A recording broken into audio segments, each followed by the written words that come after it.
Nice to be here this morning, and now I believe we're going to have a special, Brother Williams is telling me, by someone from his church. Ça fait plaisir d'être ici ce matin. Et maintenant, je crois que nous allons avoir un chant spécial. C'est ce que frère Williams me disait, chanté par quelqu'un de son église. Like the woman at the well, I was seeking for things that could not satisfy. And then I heard my Savior speaking, draw from my well that never shall run dry. Fill my cup, Lord, I lift it up, Lord. Come and quench this thirsting of my soul. Bread of heaven, feed me till I want no more. Fill my cup, fill it up and make me whole. Oh, my brother, if the things this world gave you leaves a hunger that won't pass away, my blessed Lord will come and save you if you kneel to Him and humbly pray. Fill my cup, Lord, I lift it up, Lord. Come and quench this thirsting of my soul. Bread of heaven, feed me till I want no more. Fill my cup, fill it up and make me whole.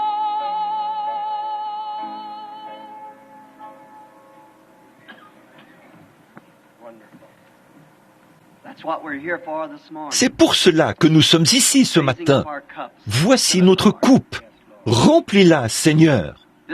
C'est le seul temps où nous aurons l'occasion de demander cela. Il viendra un temps où nous serons de l'autre côté. Et à ce moment-là, nous n'aurons pas cette possibilité. Donc, alors que nous l'avons et que nous sommes en possession de toutes nos facultés, je pense que l'une des choses les plus sensées que l'on puisse faire, pendant que Dieu nous en donne l'occasion, c'est de faire cela, de faire remplir nos coupes de son amour et de sa miséricorde. There is one who sat with us long ago. Il y en a un qui était parmi nous il y a longtemps. Il n'y a pas si longtemps non plus. Et il est parti. Et nous avons le cœur gros pour frère Williams. Il s'agit du père de frère Williams, notre président du chapitre ici. Quel âge avait ton père, frère Williams? 88. Ce serait environ 18 ans, je suppose, de plus que Non, ce serait, 18 ans de plus que le temps qui est promis. Un homme vaillant. Il n'y a pas bien longtemps, il était assis dans la réunion. Je lui ai dit, et je ne dis pas ça pour manquer d'égard envers frère Williams, je lui ai dit, vous avez l'air plus jeune que votre fils, Karl. Cela montre bien que nous sommes là aujourd'hui et que le lendemain, nous ne le sommes plus. Nous ne savons pas quand ce temps viendra, quand il viendra, mais nous savons qu'il vient. Je réfléchissais à cela. Mais la vie est une grande chose. La vie est un privilège. Nous venons de vivre une grande tragédie. Une personne qui fréquentait notre église depuis longtemps, de Chicago, a été tuée l'autre jour en rentrant chez elle. Une mère. Je pense qu'elle avait près de 70 ans. Et elle et son mari roulaient en voiture dans le Kansas ou le Missouri. Il y avait un blizzard. Un homme conduisait. Il a perdu le contrôle de sa voiture et son cou à elle a été cassé instantanément. Alors, nous ne savons tout simplement pas quand cela va arriver. Ils m'ont appelé pour m'apprendre la nouvelle et j'ai appelé tous les enfants qui sont éparpillés un peu partout dans le pays pour leur dire. Bien sûr, étant en quelque sorte leur pasteur, j'étais celui qui devait le leur annoncer. Je pensais à la rapidité à laquelle on peut partir. Et là, il y avait devant moi une boîte de bonbons qu'elle avait préparée pour moi et qu'elle m'avait donnée il y a environ une semaine. Cela montre la rapidité à laquelle on peut partir. Mais si c'est dans cette vie seulement que nous avions de l'espérance, nous serions des gens malheureux. Job a dit au chapitre 14, « Oh, si tu voulais me cacher dans le séjour des morts et m'y tenir à couvert. » Avez-vous déjà remarqué comment la nature témoigne de Dieu?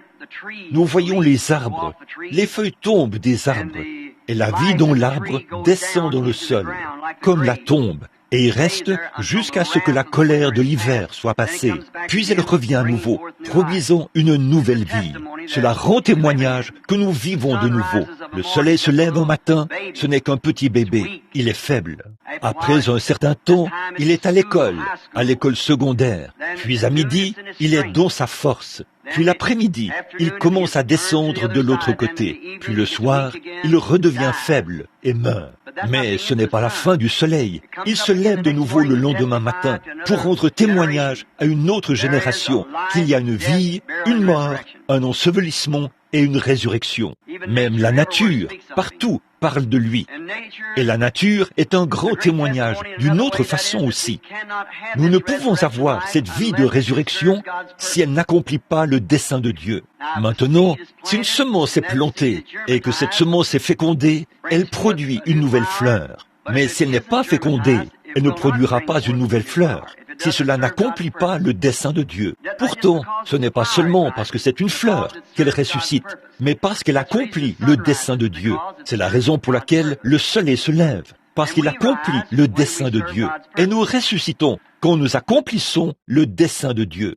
Je crois que frère Williams a accompli le dessein de Dieu pendant sa vie, un vrai père.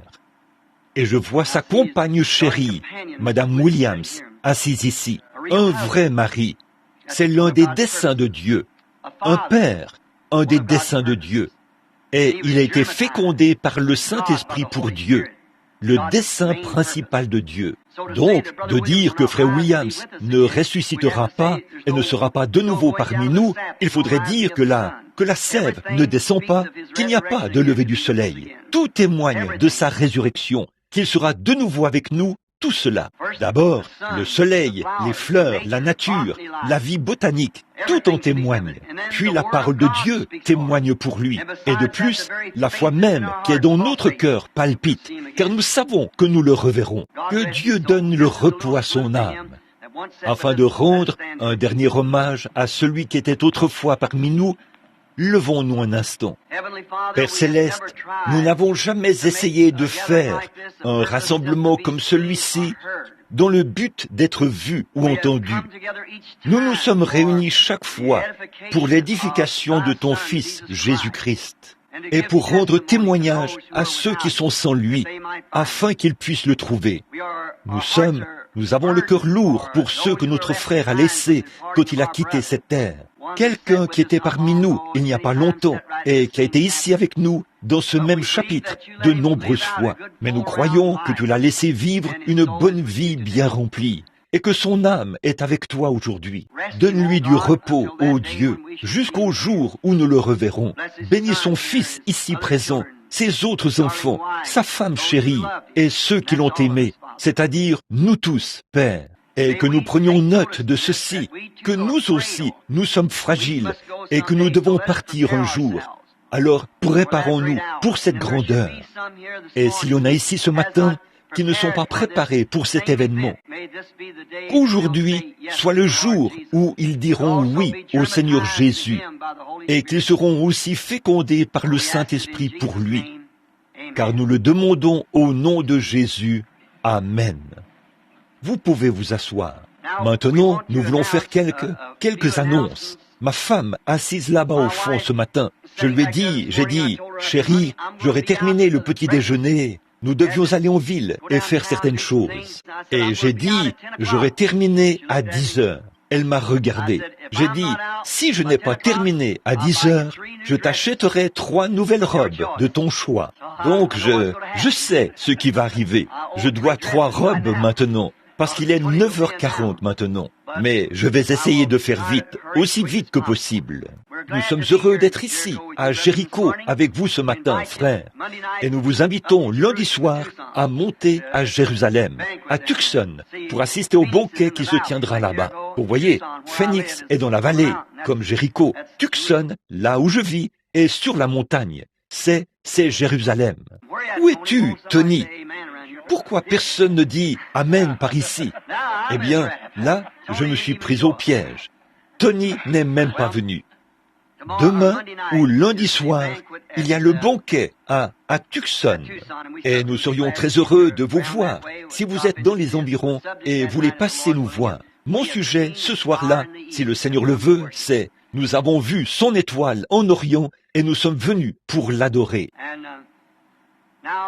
Et ensuite, le 19 de ce mois, ou plutôt du mois prochain, le 19 janvier, je commencerai un réveil ici, dans cette même pièce, à l'auberge Ramada, ici, le 19, le 20 et le 21. Et puis, le 22, je crois, commence le 23, je serai ici pendant 4 soirs, et ce sera pour un réveil.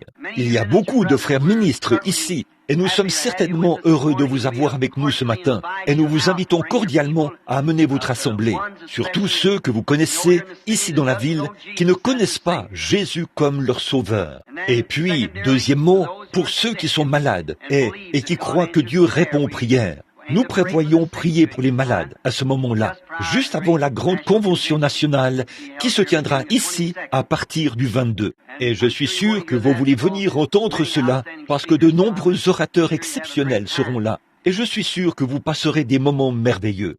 Maintenant, ce matin, je pensais prêcher ici, à ce chapitre.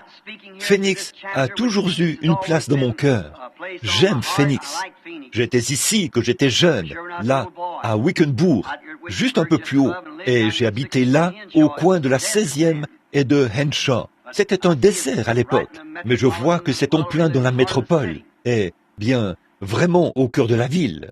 Ça montre que c'est un temps de changement. Mais il y a une chose dont je veux parler ce matin. C'est de celui qui ne change pas. C'est Dieu.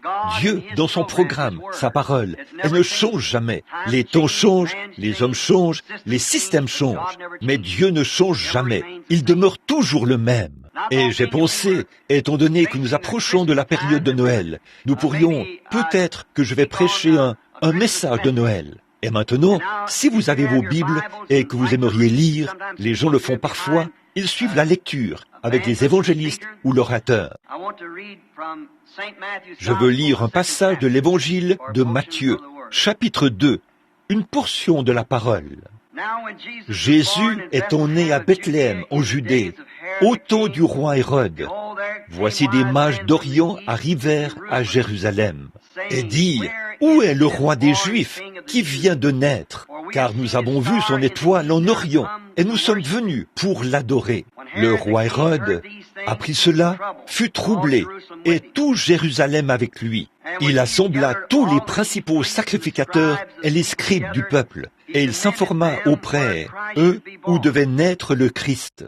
Ils lui dirent, à Bethléem, en Judée, car voici ce qui était écrit par les prophètes. Et toi, Bethléem, terre de Juda, tu n'es certes pas la moindre entre les principales villes de Juda, mais de toi sortira un chef qui paîtra Israël mon peuple.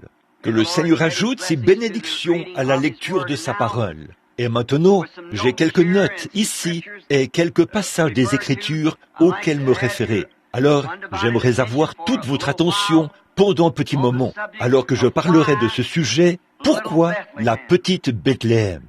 Vous savez, à Noël, je pense que nous tous, ou beaucoup trop d'entre nous, car je ne dirai pas tous, mais beaucoup trop d'entre nous perdent la véritable signification de ce qu'est Noël. Comme je le remarque ici, même les palmiers sont décorés, et dans l'Est, c'est toujours le sapin ou le conifère. Et des mois ou des semaines plus tôt, peut-être un mois ou 6 semaines avant le temps de Noël. C'est toujours les guirlandes et le grand. Ils en ont fait une activité commerciale à la place de ce que cela signifie vraiment. Je ne crois pas que Christ soit né le 25 décembre. Je ne le crois pas du tout. Il aurait été impossible que ces choses se produisent. Les collines de Judée sont plus enneigées que... Eh bien, on a de la neige jusqu'à la taille, là-bas, au mois de décembre, en Judée. Mais nous constatons, en étudiant l'histoire, que Christ est probablement né au printemps, peut-être en avril ou en mai, quelque part par là. Mais quand cela a été changé, ils ont institué, quand le christianisme a été converti au romanisme, ils ont pris l'anniversaire du dieu soleil, qui était au solstice, le 25, du 21 au 25 décembre. Quand le soleil se couche, il n'y a presque pas de changement. Et puis, ça, c'était l'anniversaire du Dieu Soleil. Alors, ils l'ont changé pour celui du Fils de Dieu. Mais souvenez-vous, quel que soit le jour, cela n'enlève rien au caractère sacré de ce que c'est censé être. Satan nous a dérobé cela quand on en a fait une grande activité commerciale et que le Père Noël a volé toute l'adoration. Et c'est devenu un jour comme Pâques, comme les lapins et les canards roses. Et alors, qu'est-ce que ça a à voir avec Pâques? Qu'est-ce que ça a à voir avec la résurrection de Christ? C'est comme le monde d'aujourd'hui. Les enfants dans la rue, ils peuvent vous en dire plus sur Davy Crockett que sur Jésus-Christ. Ils peuvent vous en dire plus sur un hors-la-loi, un criminel du passé, que sur le prince de la vie qui est né il y a 1900 ans. Mais pour nous, les chrétiens, cela ne nous enlève pas la véritable chose. Vous voyez, c'est toujours dans les ténèbres que la lumière brille le plus. Les éclairs en zigzag dans le ciel noir et nuageux de la nuit montrent qu'il peut y avoir de la lumière dans les ténèbres. Et quand la lumière brille, on ne voit pas. Si le soleil brille, on n'a pas vraiment besoin des lumières. Mais plus c'est sombre, plus la lumière est petite, plus fort elle brillera dans les ténèbres. Plus c'est sombre, mieux c'est. Plus c'est visible. Et c'est d'autant moins que nous, les chrétiens, nous devrions témoigner pour la gloire de Dieu, car il nous a donné son Fils. Noël devrait être une chose exceptionnelle. Nous, les chrétiens, nous devrions, peu importe son apparence, ça ne va que le faire briller d'autant plus. Le monde entier a du clinquant. Nous avons Christ, et c'est ce que nous devrions laisser briller en cette heure sombre dans laquelle nous vivons actuellement. Nous pensons à la façon dont Dieu fait les choses de manière inhabituelle, parce qu'il est lui-même inhabituel. Dieu est inhabituel. Il est le surnaturel, l'infini, pour nous qui sommes limités. Donc, tout ce qu'il fait est, dans son ensemble, inhabituel. Et Dieu est si grand qu'il prend les choses inconnues de la terre pour s'identifier. Nous remarquons ici, dans mon sujet, pourquoi la petite Bethléem, la plus petite de toute la Judée, de toutes les autres villes de Judée, pourquoi Dieu a-t-il choisi d'envoyer son Fils à cet endroit? C'est de cela que nous voulons parler. Dieu prend les choses du monde, et je crois que l'Écriture dit, par la folie de la prédication, il a plu à Dieu de prendre les choses inconnues. Ce que nous considérons être grand, Dieu le qualifie d'insensé. Ce à quoi nous accordons tant de gloire, Dieu dit que ça ne vaut rien. Et ce que nous pensons n'avoir aucune valeur, Dieu le glorifie. Je pensais à l'époque, avant la naissance de notre Seigneur, quand tous les prophètes et ainsi de suite avaient parlé de la venue du précurseur, comment toute montagne serait abaissée et les lieux bas relevés, et les montagnes sauteraient comme de petits béliers, et les feuilles taperaient des mains. Et c'était un ministre, un prophète du nom de Jean, qui est sorti du désert, pas même d'une école de théologie, le visage couvert de barbe, revêtu d'un morceau de peau de mouton, non pas de vêtements ecclésiastiques. Il est sorti et annoncé « Le royaume de Dieu est proche ». Et les gens avaient de la peine à comprendre qu'une personne aussi étrange se présente, sans rien qui l'identifiait comme étant membre d'un système quelconque. Il ne faisait pas partie de quoi que ce soit. Il n'avait pas de carte de membre et il n'y avait aucune dénomination qui l'appuyait. Le message était trop important. Il ne pouvait pas prendre l'homme. Dieu l'a instruit dans le désert. Son message n'était pas fondé sur des termes théologiques quelconques. Il parlait de serpents, de cogners et d'arbres, car c'était à cela qu'il était habitué, la nature. Il observait comment elle fonctionnait, et c'était sa façon d'aborder les choses, pas en tant que membre du clergé, mais en tant qu'un homme de la nature. Et les gens avaient du mal à le comprendre. Il n'avait même pas de chair. Il n'était probablement pas le bienvenu à aucune chair. Mais il a prêché sur les rives du Jourdain, probablement debout dans la boue jusqu'à mi-mollet. Mais les gens venaient pour l'entendre, ceux qui avaient le cœur honnête. Ils voulaient l'entendre parce que c'était quelque chose de différent, parce que cela avait l'accent de la vérité. Aujourd'hui, nous devrions, alors que nous nous approchons du temps de la naissance de Christ, notre message devrait avoir l'accent de la vérité, si bien que les gens aient soif de trouver Christ. Dieu a pris cet homme simple, sans instruction, qui n'a pas passé une seule journée à l'école. Et pourtant il est dit qu'il était le plus grand parmi tous les prophètes qui ont jamais vécu, parce que Dieu s'identifie dans ce qui est inconnu. Lorsque Jésus a choisi ses disciples, c'était le cas. Il y avait beaucoup d'hommes plus qualifiés pour le travail que ses disciples. Il y avait des membres du clergé, mais il n'en a appelé aucun. Il y avait des membres du clergé à cette époque. De grands hommes, des sacrificateurs, des hommes instruits, des hommes de renom, mais il ne les a jamais appelés. Il a pris des pécheurs et des collecteurs d'impôts, et ainsi de suite, pour répandre son message. Il fait toujours cela. À l'époque de Noé, il a choisi un fermier, un simple fermier, pour annoncer la destruction de cet âge-là. Un simple fermier, pas un membre du clergé, juste un fermier. À l'époque de Noé, il a pris à l'époque de Moïse, il a pris un esclave en fuite, pas un membre du clergé. Il l'a laissé aller là-bas, et il était satisfait là-bas, derrière le désert. Il a perdu son instruction, et il lui est apparu dans un buisson ardent. Puis l'a envoyé avec un bâton tordu à la main pour prendre le contrôle d'une nation qu'il avait fui. Vous voyez, Dieu prend les choses simples et s'identifie à travers elles. Vous voyez, il prend cela, simplement sa parole. Il a fait le monde à partir des choses qui ne sont point apparues. Il y a quelques jours, j'étais à la grande salle Maurice. C'était une de nos grandes compagnies à New York. Et j'ai entendu une conférence sur ce qu'Einstein a dit au sujet de cette galaxie. Qu'il fallait 150 millions d'années de temps-lumière pour s'y rendre. Et 150 millions d'années pour revenir. Et puis, pensez-y, 150 millions d'années-lumière, cela ferait 300 millions d'années-lumière. Et puis, quand vous seriez revenu, vous n'auriez été parti que 50 ans. Pensez-y, alors, à la vitesse à laquelle la lumière voyage, 300 000 kilomètres par minute. Et pensez aux milliards et aux billions d'années qu'il faudrait pour aller là-bas et revenir. 120 ou 300 millions d'années-lumière.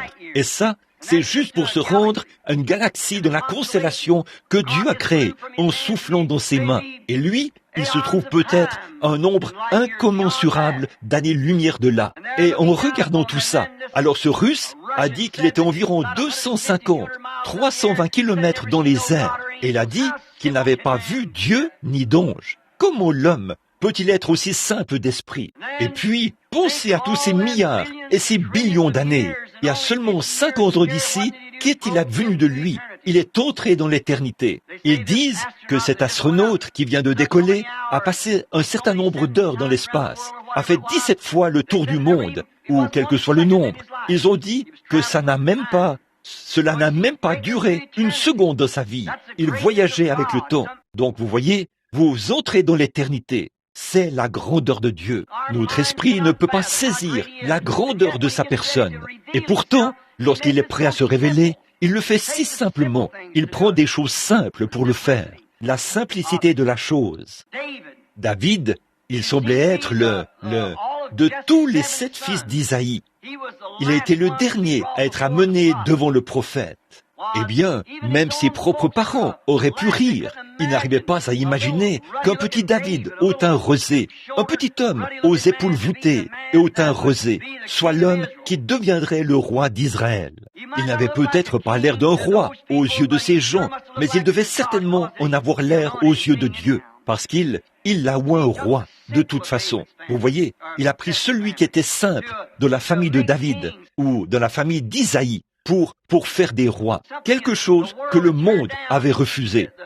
Il était retourné, il l'avait renvoyé pour s'occuper des brebis. Il a fait avancer son premier fils, un grand homme fort et imposant, qui pouvait probablement se tenir droit et avoir l'air d'un roi d'Israël. Et il pensait que c'était lui qui ferait bonne impression, avec une couronne sur la tête, que c'était lui qui dirigerait, qui porterait le vêtement royal, et pourrait tenir le bâton, et tout ce qui doit être fait pour un roi. Il paraissait bien aux yeux des gens. Mais le prophète, avec l'huile d'onction à la main, a dit, « N'en as-tu pas un autre ?» Et il les amenait un par un, jusqu'à ce qu'ils finissent par dire, « N'en as-tu pas un autre ?» Il a dit, « J'en ai un, mais il serait peut-être sans valeur. C'est un petit maigrichon, en quelque sorte. Nous l'avons envoyé faire paître les brebis. » Il a dit, « Va le chercher. » Et dès que le regard du prophète oint s'est posé sur lui, le prophète a versé de l'huile sur sa tête. Il a couru à sa rencontre. Il a dit, « Voici celui que Dieu a choisi. » Voyez-vous, ce n'est pas toujours le clinquant du monde. C'est le choix de Dieu. Et c'est par la grâce qu'il nous a choisis. Nous en sommes donc reconnaissants ce matin. Et il n'est pas nécessaire d'avoir ce clinquant, ces grandes choses du monde. Le plus humble peut être un serviteur de Christ. Il faut quelqu'un qui veut l'être. Dieu l'a oint. Voyez, il utilise les petites choses. Bon, pourquoi a-t-il choisi la petite Bethléem? Il semble qu'il y aurait eu de meilleurs endroits où le roi, le grand roi des rois, aurait pu naître. Habituellement, lorsque l'on organise un événement ici sur Terre, on essaie d'avoir la chose la plus grandiose, la plus tape à l'œil qui vient à l'esprit. On choisit les endroits les plus grands et on dépense la plus grande somme d'argent et on a les choses les plus élaborées. C'est comme ça qu'on fait. Mais Dieu ne fait pas les choses de cette façon. Il prend quelque chose qui n'est rien afin de montrer qu'il est puissant, qu'il peut, s'il avait pris un souverain sacrificateur ou un homme bien instruit, à l'époque où il appelait les apôtres, s'il avait pris ce genre d'homme au lieu d'un pécheur ignorant, sans instruction, qui ne savait même pas écrire son propre nom, ils auraient pu dire, « Oh, là, voyez, votre instruction porte fruit, mais Dieu a pris un homme qui ne pouvait même pas écrire son nom, afin qu'il puisse prendre quelque chose qu'il pouvait tenir dans sa main, quelque chose avec quoi il pouvait en faire quelque chose, pour montrer qu'il est Dieu. » Nous en arrivons au point où nous nous rendons compte que nous ne sommes rien. Alors, remettez-vous entre les mains de Dieu, et il peut vous façonner et faire de vous ce qu'il veut que vous soyez.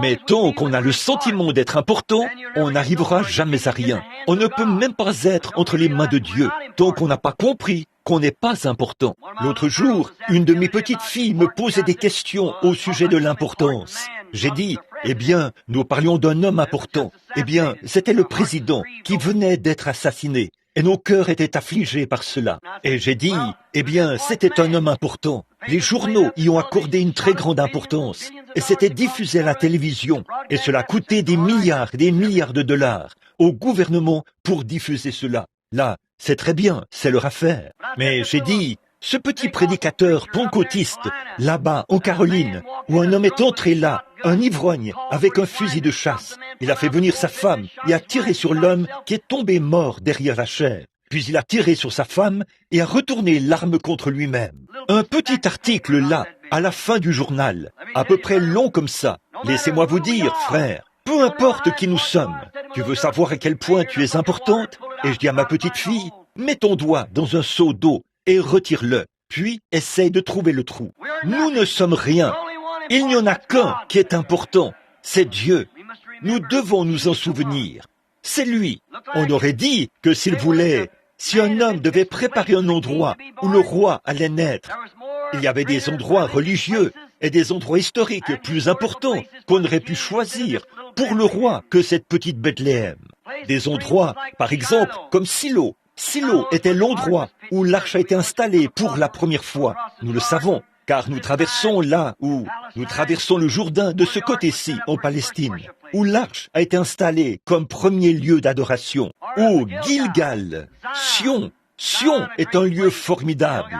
Gilgal aussi, où la grande et fière capitale, Jérusalem, où les chefs de toutes les organisations se réunissaient, leurs quartiers généraux.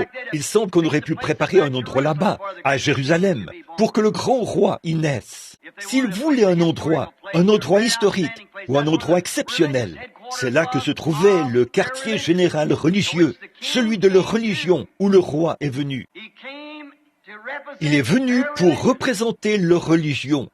Et quand il l'a fait, au lieu qu'il lui prépare un endroit à Jérusalem ou dans un de ces grands lieux historiques, il est né à Bethléem, la plus petite de toutes les villes. N'es-tu pas la moindre entre les principales villes de Juda? Mais de toi sortira un chef qui paîtra mon peuple. Et cette grande et fière Jérusalem et toutes les autres villes ont été rejetées. Ou peut-être aurait-il pu choisir parmi certains des lieux de refuge, un lieu célèbre comme Hébron, Kadès ou Ramoth en Galade, une de ces grandes villes de refuge, parce qu'il allait être notre refuge. Si nous avions eu à considérer un endroit, nous aurions peut-être choisi, disons, eh bien là, si ce grand roi vient sur terre, celui qui sera notre refuge, il devrait naître dans l'un de ces grands lieux de refuge commémoratifs, comme Ramoth en Galade ou Kadès, ou l'un de ces lieux-là. C'est cela que nous aurions considéré. Mais vous voyez, Dieu fait les choses d'une autre façon. Il sait comment faire les choses correctement. Et maintenant, par la pensée de Dieu et avec l'aide de Dieu, nous allons essayer de dire pourquoi cela s'est produit ainsi. Parce que tout fonctionne exactement comme il faut dans le grand programme de Dieu. Et je veux que vous, ici à Phoenix et dans les environs, que vous essayiez de saisir ceci. Souvenez-vous que Dieu sait ce qu'il fait, voyez, et il prend des moyens simples pour le faire. Parce que s'il fait quelque chose par le biais de quelque chose d'exceptionnel, alors Dieu ne fait jamais les choses comme ça. Il ne l'a jamais fait dans toute l'histoire de la Bible. Dieu n'a jamais traité, n'a jamais, à aucun moment, pris un groupe de personnes pour faire quoi que ce soit. Dieu prend un individu. Vous êtes celui-là, vous, une personne. Et Dieu ne change jamais son programme, parce que son premier programme, il doit toujours s'en tenir à ce programme-là. À l'époque de Noé, il avait un seul homme, Noé. À l'époque où il a fait sortir Israël, il avait un seul homme, c'était Moïse. Nous savons que Dathan et beaucoup d'autres ont essayé de penser, eh bien, qu'ils avaient la même autorité et tout. Vous savez ce qui leur est arrivé. À l'époque de la venue du Seigneur, à l'époque de Jean-Baptiste et les autres, il avait un individu avec lequel il travaillait. Et il traite avec nous aujourd'hui en tant qu'individu, pas en tant que groupe, une personne. C'est à vous et à moi de décider comment nous allons nous tenir devant Dieu, parce qu'il traite avec vous et moi en tant qu'individus, pas en tant que groupe auquel nous appartenons, pas en tant qu'église dénominationnelle à laquelle nous appartenons, mais vous et moi en tant qu'individus. Bon, Josué, en faisant le partage des territoires, a donné cette petite partie à Juda. Beaucoup d'entre vous, j'ai noté quelques endroits ici où cela se situe, mais nous sommes tous conscients de cela. D'où cela se situe dans ce coin. Et c'était juste un petit endroit qu'ils leur ont donné, que Josué a donné à la tribu de Juda, lorsqu'il a fait le partage des territoires. Et là, quand Israël a traversé le fleuve du Jourdain, essayez de saisir ceci. Quand Israël a traversé le pays promis, il y avait une femme des nations que nous connaissons comme étant Rahab, la prostituée. Elle a demandé la miséricorde et elle a reçu la miséricorde. Elle recevait la miséricorde tant qu'elle restait sous ce fil cramoisi. Et c'était la seule façon qu'elle pouvait recevoir la miséricorde. C'était un signe, un gage qui lui était donné. Nous avons aussi un signe aujourd'hui et nous sommes en sécurité tant que nous restons sous notre fil cramoisi, le sang de Jésus-Christ, en tant qu'individu, pas en tant que groupe, mais en tant qu'individu. Nous devons tous rester sous ce fil cramoisi du sang de Jésus-Christ. Et puis, cette Rahab, après qu'elle ait été épargnée, elle a fait entrer tous les siens, et tout ce qui se trouvait sous le fil a été sauvé. Tout comme lorsque Dieu, en Égypte, quand tous ceux qui étaient sous le sang ont été sauvés, tous ceux qui étaient sous le fil cramoisi ont été sauvés. Tous ceux qui sont sous le sang de Jésus sont sauvés. Et tous ceux qui ne sont pas sous le sang sont perdus et prêts pour la destruction. Et nous voyons là, en faisant ça, puis, selon l'histoire, nous comprenons qu'elle a été courtisée par un général. Je ne me souviens pas de son nom en ce moment, de l'armée d'Israël. Et au bout du compte, elle a épousé cet homme. Ils se sont installés ici, près de ce petit endroit. Et son fils, Salmon, est celui qui a fondé Bethléem. Voyez, une femme des nations a un lien avec cela dès le départ. Une femme des nations, Rahab, la prostituée. Maintenant, nous voyons que Salmon a fondé cette petite ville de Bethléem. Et il a engendré Bose. Et Bose était celui qui a épousé Ruth, une autre femme des nations. Et nous suivons cette lignée maintenant. Ruth, elle était une Moabite, et elle a épousé Bose.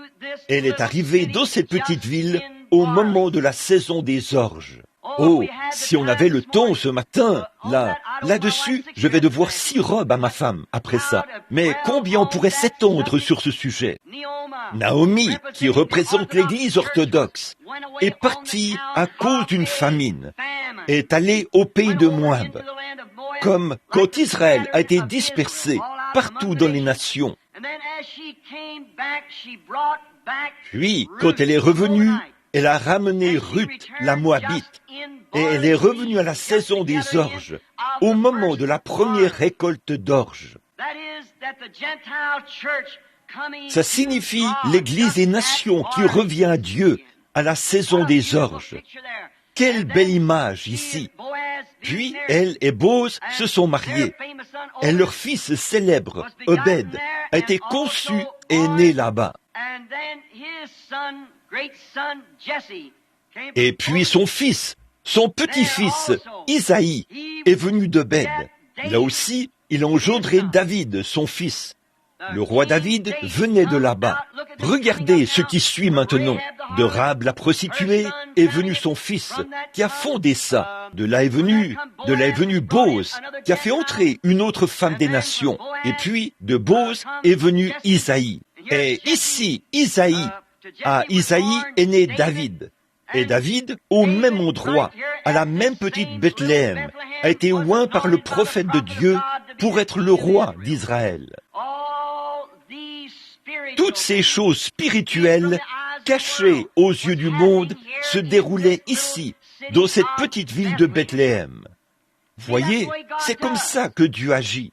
Maintenant, j'ai confiance que le Saint-Esprit sera présent en ce moment pour vous donner une compréhension claire que Dieu ne travaille pas dans ces grandes choses. C'est par l'Esprit, pas par la puissance, pas par la force, mais par mon esprit, dit le Seigneur. Voyez, Dieu qui agit par l'Esprit parmi les gens. Voyez, avec cette grande toile de fond, il ne pouvait venir que dans cette ville. C'est le seul endroit où il pouvait naître. Dieu qui suit sa même ligne de pensée. Dieu fait toujours ça. Dieu suit la ligne de sa parole. Il ne peut pas revenir sur sa parole en aucun cas et rester Dieu. Il doit s'en tenir à la parole. Il ne peut jamais dévier de ça. Aujourd'hui, nos traditions et tout nous éloignent de la parole. Nous avons des credos et des choses que nous injectons dans la parole, ce qui pollue la chose en entier. Mais Dieu ne peut jamais dévier de sa parole. Sa parole est toujours vraie, parce qu'il est la parole. Dieu et sa parole, c'est la même chose. Or, nous voyons ici comment cette petite Bethléem, qui passait inaperçue, un petit endroit que le monde extérieur ne remarquait pas vraiment, la plus petite de toutes les villes, personne n'y prêtait attention. Mais pourtant, Dieu, selon son dessein, avait prévu, c'est là que toutes ces choses allaient se produire. Maintenant, la pensée spirituelle saisirait cela, parce que le prophète a dit ici, vous voyez, le prophète a dit, toi, Bethléem de Judée, n'es-tu pas la moindre de toutes les principales villes? Mais de toi sortira un chef qui paîtra mon peuple Israël. Le prophète, l'esprit du prophète l'a trouvé. Regardez ces choses spirituelles. Le Saint-Esprit aujourd'hui conduit ces choses. Peu importe ce que le monde dit, avec tout son clinquant, observez le Saint-Esprit dans la parole. C'est de là que cela vient. Qu'en est-il de la foi où Job est mort et a précisé le lieu de sa sépulture? Abraham est arrivé.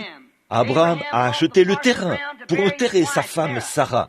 Et Abraham, quand il est mort, a voulu être enterré avec Sarah. Abraham a engendré Isaac.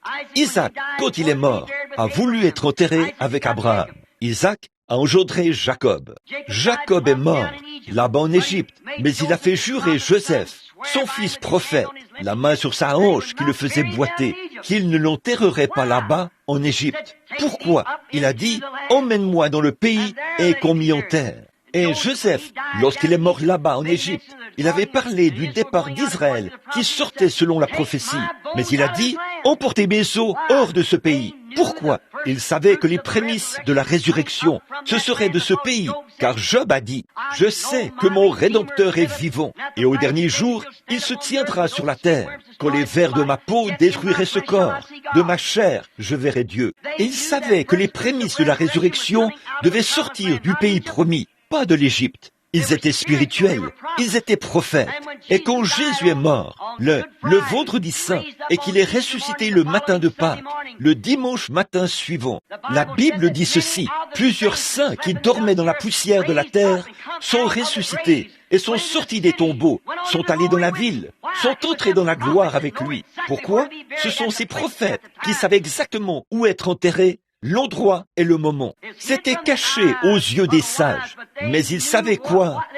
Ils ont vu le côté spirituel. Les prémices de la résurrection devaient sortir de la Palestine, pas de l'Égypte. Il en est de même aujourd'hui, mes amis. Tant de gens s'accrochent aux choses du monde, ou à un grand système, ou quelque chose du genre. Enterrez-moi en Jésus, car ceux qui sont en Christ, Dieu les amènera avec lui dans cette résurrection. Peu m'importe ce que le monde a à dire, combien ils essayent de faire briller les choses. C'est en Christ, ce sont ceux qui sont en Christ que Dieu amènera avec lui. La pensée spirituelle saisit ces choses spirituelles. Ici, le prophète a dit, « Petite Bethléem, n'es-tu pas la moindre entre toutes les principales villes de Juda? Mais de toi sortira ce chef, pas de la grande capitale prétentieuse, pas d'une église historique, pas d'un terrain ou autre, où les méthodistes, les baptistes, les presbytériens, les pentecôtistes ou quoi encore ont commencé, mais de la moindre d'entre elles, d'un petit lieu insignifiant, je ferai sortir de cet endroit mon chef du peuple. » Mais aujourd'hui, nous voulons dire, nos pères ont fait ceci et nos pères ont fait cela. Voyez-vous, Dieu ignore tout ça. Dieu fait ce qu'il veut. Observez la ligne de conduite de l'esprit. Observez ce qu'on lit dans l'Écriture. Ils ignoraient cela. Mais vous voyez, l'Écriture est ce qui a raison. Dieu a toujours raison. David a été oint par ce grand prophète pour être roi. Aucun doute que Samuel, ce grand prophète, connaissait ces choses à l'avance. Et c'était là que sa grande postérité spirituelle promise, car Dieu a juré par serment qu'il susciterait Christ pour s'asseoir sur le trône de David. Alors, à quel autre endroit Christ pouvait-il naître? C'est là que son père est né, son grand-père, son arrière-grand-père, son arrière, loin en arrière. Vous voyez, son peuple dans la lignée des gens des nations qui sont entrés. Et là, la Bible dit ceci, les gens des nations espéreront en son nom. Voyez-vous, tout doit être apporté pour que vous puissiez le voir. Nous aimerions rester là pendant un moment et nous attarder là-dessus et vous montrer pourquoi les gens des nations, quoique je suis sûr que la pensée spirituelle va saisir cela tout de suite, car il s'agit des mères et non du père. Là, parce que c'était une femme, l'épouse. Les gens des nations seront constitués, l'épouse sera constituée de gens des nations.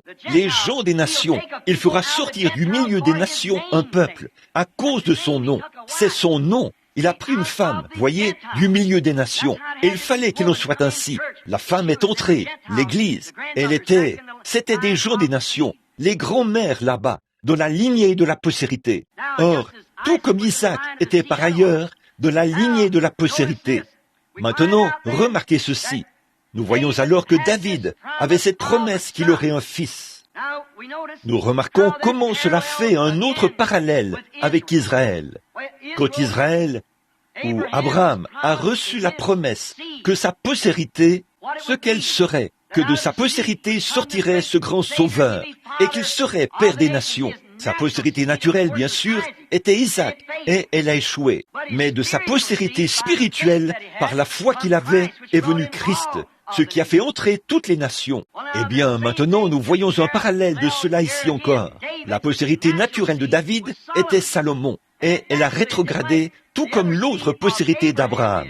Elle a rétrogradé. Salomon a aussi rétrogradé. Il a eu trop de femmes. Et bien vite, elles ont attiré son cœur loin de Dieu. Et la façon dont il s'est éloigné et a rétrogradé, il est mort dans cet état. Rétrograde. Israël est mort de la même façon. Rétrograde.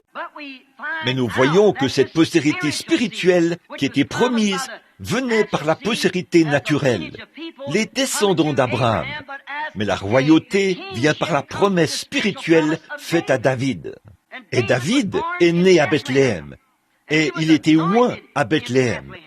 Et nous voyons alors que lorsque sa véritable postérité royale, l'héritier de son trône est né, c'était dans cette même ville, la petite Bethléem. Tu es la moindre entre toutes les principales villes de Juda, mais de toi sortira un chef qui paîtra mon peuple. Dans cette petite ville, cette petite étable, l'étable de la ville, sur le côté de la falaise, il y avait une grotte là-bas, dans la falaise, et de là est sorti, par ses petites portes, le prince de la paix, né dans une étable, dans une petite boîte de paille posée quelque part, des tas de fumier dans les granges et tout. Mais de là est sorti ce grand prince, la postérité de la femme. De là est sorti le sauveur du monde. De là est sorti Jéhovah lui-même, sous la forme d'un homme. Il est sorti de cette humble petite étable de Bethléem, pas dans le palais d'un roi, né dans la royauté, mais il est venu de cet humble endroit, près d'un tas de fumier à l'intérieur. Et il était emmailloté dans des longes. Comme le dit la tradition, ces longes ont été pris du joug d'un bœuf, avec lequel on avait labouré. C'étaient des gens pauvres, Joseph et Marie, tous deux très pauvres. Et les voilà dans cette petite étable. Combien Dieu s'humilie. Et puis, nous essayons de faire de nous-mêmes quelque chose de grand. Ne voyez-vous pas comment Dieu s'humilie et prend les choses qui ne sont rien, afin qu'il puisse accomplir ses grandes promesses? Comment ce petit Jéhovah, couché dans une crèche, emmailloté dans les longes pris de l'arrière d'un joug, de sur le cou d'un bœuf, là où le joug avait été placé, et ils y ont emmailloté le prince de la paix. Oh, qui sommes-nous alors? Que méritons-nous? Si Dieu peut s'humilier ainsi, ne devrions-nous pas être capables de nous humilier pour devenir son serviteur? S'il a fait des choses comme ça, ne pouvons-nous pas oublier nos grandes dignités et les choses de ce monde et laisser cela derrière nous et nous humilier devant lui en ce Noël? Et soyons-en, montrons-lui que nous apprécions cette naissance et cette humilité en nous humiliant nous-mêmes et en recevant sa parole. Peu importe ce que dit la tradition, c'est sa parole qui compte, c'est ce qu'il prendra, sa parole est seulement ça. Maintenant, nous voyons que cette petite étable, c'était là que le premier Noël a été chanté sur terre. Et il était chanté par des anges. Pensez-y, le premier Noël, pas chanté là-bas avec Caïphe, pas dans une grande et belle église où se trouvait un merveilleux pasteur, mais dans une étable à Bethléem, la moindre d'entre toutes. Mais le premier Noël a été chanté par des êtres angéliques dans la petite ville de Bethléem. Vous voyez ce que je veux dire? Peu importe combien vous êtes pauvre, combien petit ou insignifiant vous pouvez être, Dieu peut vous utiliser si seulement vous le laissez faire. Dieu vous veut, vous. Il ne veut pas que vous n'avez pas besoin d'appartenir à une grande société, à un grand ordre, à une grande fraternité ou à quoi que ce soit d'autre. Ça n'a aucune importance pour Dieu. Dieu vous veut, vous. Et si vous pensez que vous êtes important, faites sortir cette pensée de vous. Vous devez la faire sortir. Vous dites, eh bien, j'ai un doctorat en philosophie, en droit. Cela vous éloigne d'autant plus de Dieu. Oubliez cette chose. Revenez à Dieu. Revenez à l'humilité de l'esprit. Aimez Dieu et acceptez sa parole. Et si vous demeurez en moi et que ma parole demeure en vous, alors demandez ce que vous voudrez. Cela vous sera accordé. Dieu l'a promis. Si vous dites à cette montagne, ôte-toi de là, et que vous ne doutez pas dans votre cœur, mais que vous croyez que ce que vous avez dit s'accomplira, vous le verrez s'accomplir. Celui qui croit en moi, les œuvres que je fais, il les fera aussi. Il en fera de plus grandes, car je m'en vais à mon Père. Quelle promesse! Il y a quelque chose qui manque quelque part. Ce que nous essayons de faire, c'est de déformer la chose pour lui donner une importance quelconque. On y met des fleurs et du clinquant, et nous la contaminons, tout comme les nations l'ont fait avec Noël. C'est vrai, si seulement nous pouvions retirer le clinquant et ramener l'humilité dans le cœur humain, si seulement nous pouvions redonner à Noël le caractère humble que Noël devrait avoir, pas en faire une journée commerciale, pas des lumières et des Pères Noël, mais revenir à l'adoration du Dieu de la création, qui est venu dans une étable et qui est né un bébé. Dieu fait chair et il a habité parmi nous. Si on pouvait revenir à ça et s'éloigner du clinquant et des grandes choses, Dieu ne traite pas du tout avec ces choses. Vous dites, eh bien, j'appartiens à la plus grande organisation. Cela vous éloigne d'autant plus de Dieu. Vous dites, je fais ceci, cela. Cela vous éloigne encore plus. Vous devez vous humilier jusqu'à ce que vous voyiez ces choses, jusqu'à ce que, si vous demeurez en moi et que mes paroles demeurent en vous, alors demandez ce que vous voudrez. Ce que nous essayons de faire, dès que Dieu nous donne une petite pluie de bénédiction, nous essayons de tout déformer et d'installer des dignitaires là, qui vont se faire de grands noms pour surpasser l'autre. Celui-ci commence comme ceci et comme cela. Puis Dieu s'éloigne de toutes ces choses. Ce dont nous avons besoin aujourd'hui, c'est d'un nouveau déversement du Saint-Esprit sur des cœurs qui sont humbles. Nous avons besoin d'un véritable Noël, d'un lieu de naissance. Si vous pouviez vous rendre compte que vous n'êtes rien d'autre qu'une étable. Dieu n'est pas allé à Jérusalem, à Silo ou à Ramoth en Galade. Il est venu dans une étable qui était souillée. Quand vous laissez Dieu, vous devenez, et vous vous rendez compte en vous-même que vous n'êtes rien d'autre qu'une étable puante. Mais accueillez-le, ouvrez vos portes, quand ces grands lieux et ces auberges le rejettent. Ouvrez les portes de la crèche de votre cœur et laissez Jéhovah y entrer et regardez ce qui va se passer, car il est la parole. Il a dit, si vous demeurez en moi et que ma parole demeure en vous, il est la parole. Laissez-le entrer en vous et observez ce qui va se passer. Ensuite, demandez ce que vous voudrez, et cela vous sera accordé. Oui, c'est là que le premier Noël a été chanté par les anges, il y a de nombreuses années. Et quand il...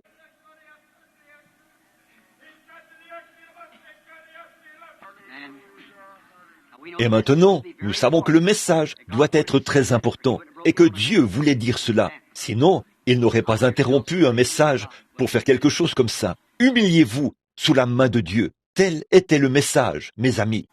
Maintenant, notre Père Céleste, nous savons que tu es infiniment sage et que tu fais tout exactement comme il faut. Nous prions que tu fasses que ceci soit un message pour les gens. Ils doivent vraiment s'humilier, nous tous, et venir sous la main du Dieu puissant. Nous nous en remettons à toi, Père, afin que tu nous accordes cela. Au nom de Jésus, ton Fils. Amen. Maintenant, pour continuer, je parlais du moment où le premier Noël a été chanté. Il était chanté par les anges dans la petite Bethléem.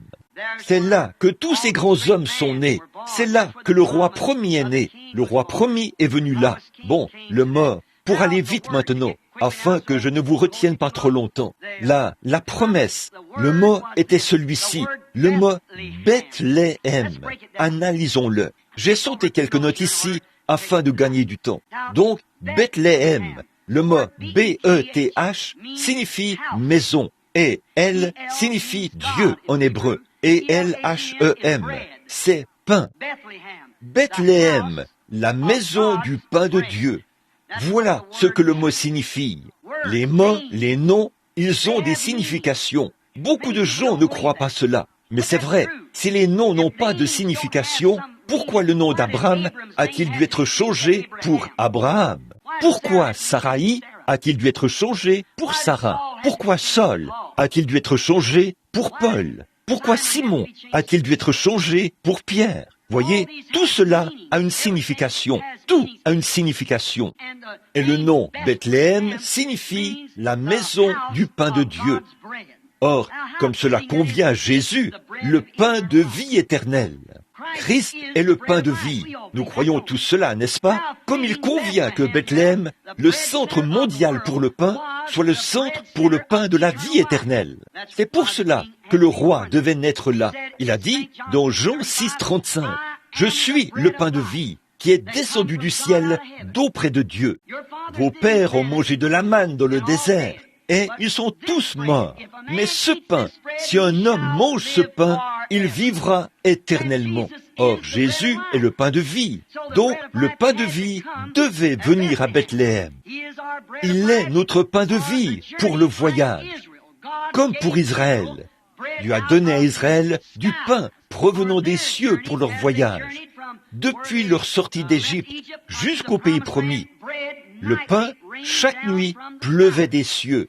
Et Dieu nous a donné le pain de vie pour notre voyage. Et ça vient de Bethléem, la maison du pain de Dieu. Vous voyez comment ça devait être? Ça doit être là où ce nom est donné. Bethléem, la maison du pain de Dieu.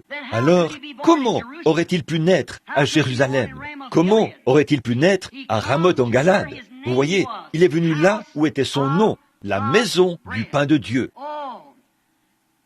Oh, remarquez, Israël recevait un nouveau pain frais venant du ciel chaque nuit pour leur voyage. Christ est notre vie, le pain de vie, et chaque jour, nous recevons un rafraîchissement de Christ provenant du ciel, le Saint-Esprit qui se répand sur le croyant chaque jour. Frais, l'expérience d'hier, beaucoup d'entre nous vivent de l'expérience d'hier. Nous ne devons pas faire cela. C'est l'expérience d'aujourd'hui. Voilà ce qui ne va pas chez nos dénominations. Elles vivent de l'expérience de John Wesley, de l'expérience de Dwight Moody, Finney, Sankey, Knox, Calvin, de beaucoup d'entre eux du passé. Ils vivent de cette expérience. Mais souvenez-vous, le pain qui est tombé et qu'ils ont essayé de garder, il est devenu contaminé. Des vers s'y sont mis, des petits asticots. Et c'est ce qui ne va pas aujourd'hui. Des citernes contaminées. Ils vivent du pain du passé qui est contaminé. Nous devons avoir quelque chose de frais de Christ. Sa parole aujourd'hui pour cette heure. Voyez, il est notre fraîcheur, notre pain qui tombe chaque jour du ciel sur le croyant. Il est notre Bethléem, la maison du pain de vie éternelle de Dieu. Christ est né à Bethléem et est devenu la maison du pain de vie éternelle de Dieu. Il est le pain de vie. Il est notre Bethléem. Christ est notre Bethléem. Le pain naturel est appelé le soutien de la vie. Nous appelons le pain naturel comme notre pain léger, et les choses que nous avons, c'est appelé le soutien de la vie. Jésus est le soutien de la vie de Dieu. Un pain, un soutien de la vie pour la vie éternelle. De même que le soutien de la vie est appelé pain. Jésus étant le pain de vie et le pain de soutien de la vie éternelle de Dieu pour nous. Voyez, nous ne pouvons pas continuer. Quelque chose doit mourir pour que nous puissions manger. Ce matin, quand vous avez mangé une substance morte. Si quelque chose ne meurt pas, alors on ne peut pas vivre, car on ne vit que par une substance morte. Si on mange de la viande, le cochon est mort. On mange du porc, le cochon est mort, bien sûr. Et puis, si on mange du bœuf, la vache est morte. Vous dites, mais je mange du pain, alors le blé est mort. Eh bien, j'ai mangé des légumes. Les légumes sont morts. Vous ne vivez que par une substance morte. Et c'est le seul moyen pour vous de vivre.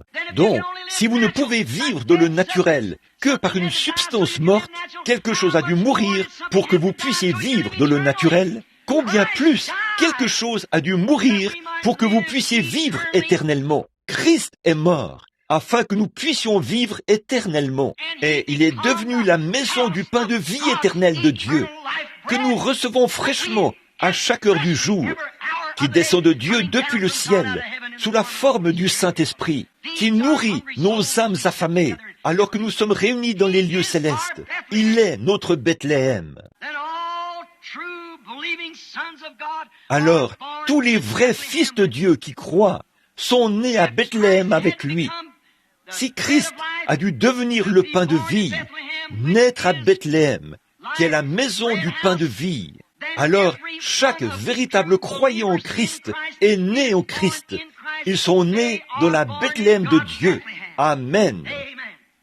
Alors, non seulement Jésus est né à Bethléem, mais je suis né à Bethléem. Vous êtes né à Bethléem. Comment avez-vous fait ça? Ici même à Phoenix, en Arizona, ce matin au Ramadan. Vous pouvez naître de nouveau dans la Bethléem de Dieu, la maison du pain de vie éternelle. Mangez-le et vivez pour toujours. Pourquoi la petite Bethléem? C'est ça aujourd'hui. Pourquoi une bande de petits exaltés?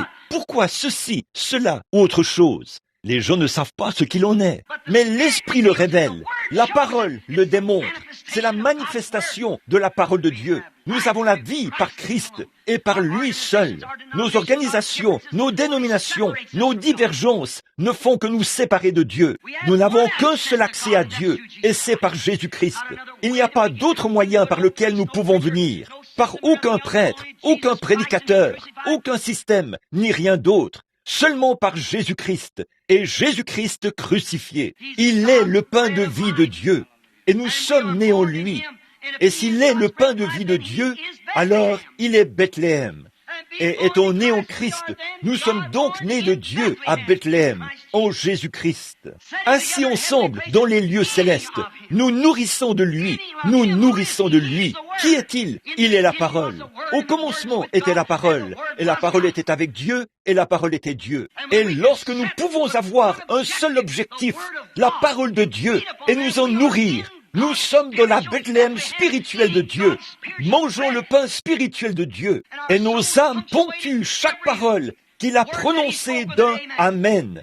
Nous apprécions cette nourriture céleste d'ange. Quand elle dit, ces signes accompagneront ceux qui auront cru. Le credo ou la dénomination dit, oh, ce n'est pas ainsi. Mais le véritable homme qui est né à Bethléem dit, Amen. Les œuvres que je fais, vous les ferez aussi. La dénomination dit, c'est un tas d'excitation émotionnelle. Mais le véritable habitant de Bethléem dit, Amen, car il est satisfait. C'est de la nourriture d'ange. Si vous demeurez en moi et que mes paroles demeurent en vous, demandez ce que vous voudrez et cela vous sera accordé. Amen. Oh, les hommes importants et les intelligents ne le verront jamais. Nous nous en tenons tellement à nos traditions des anciens, tellement qu'il nous faut avoir des cartes et tout le reste pour avoir accès à une chair.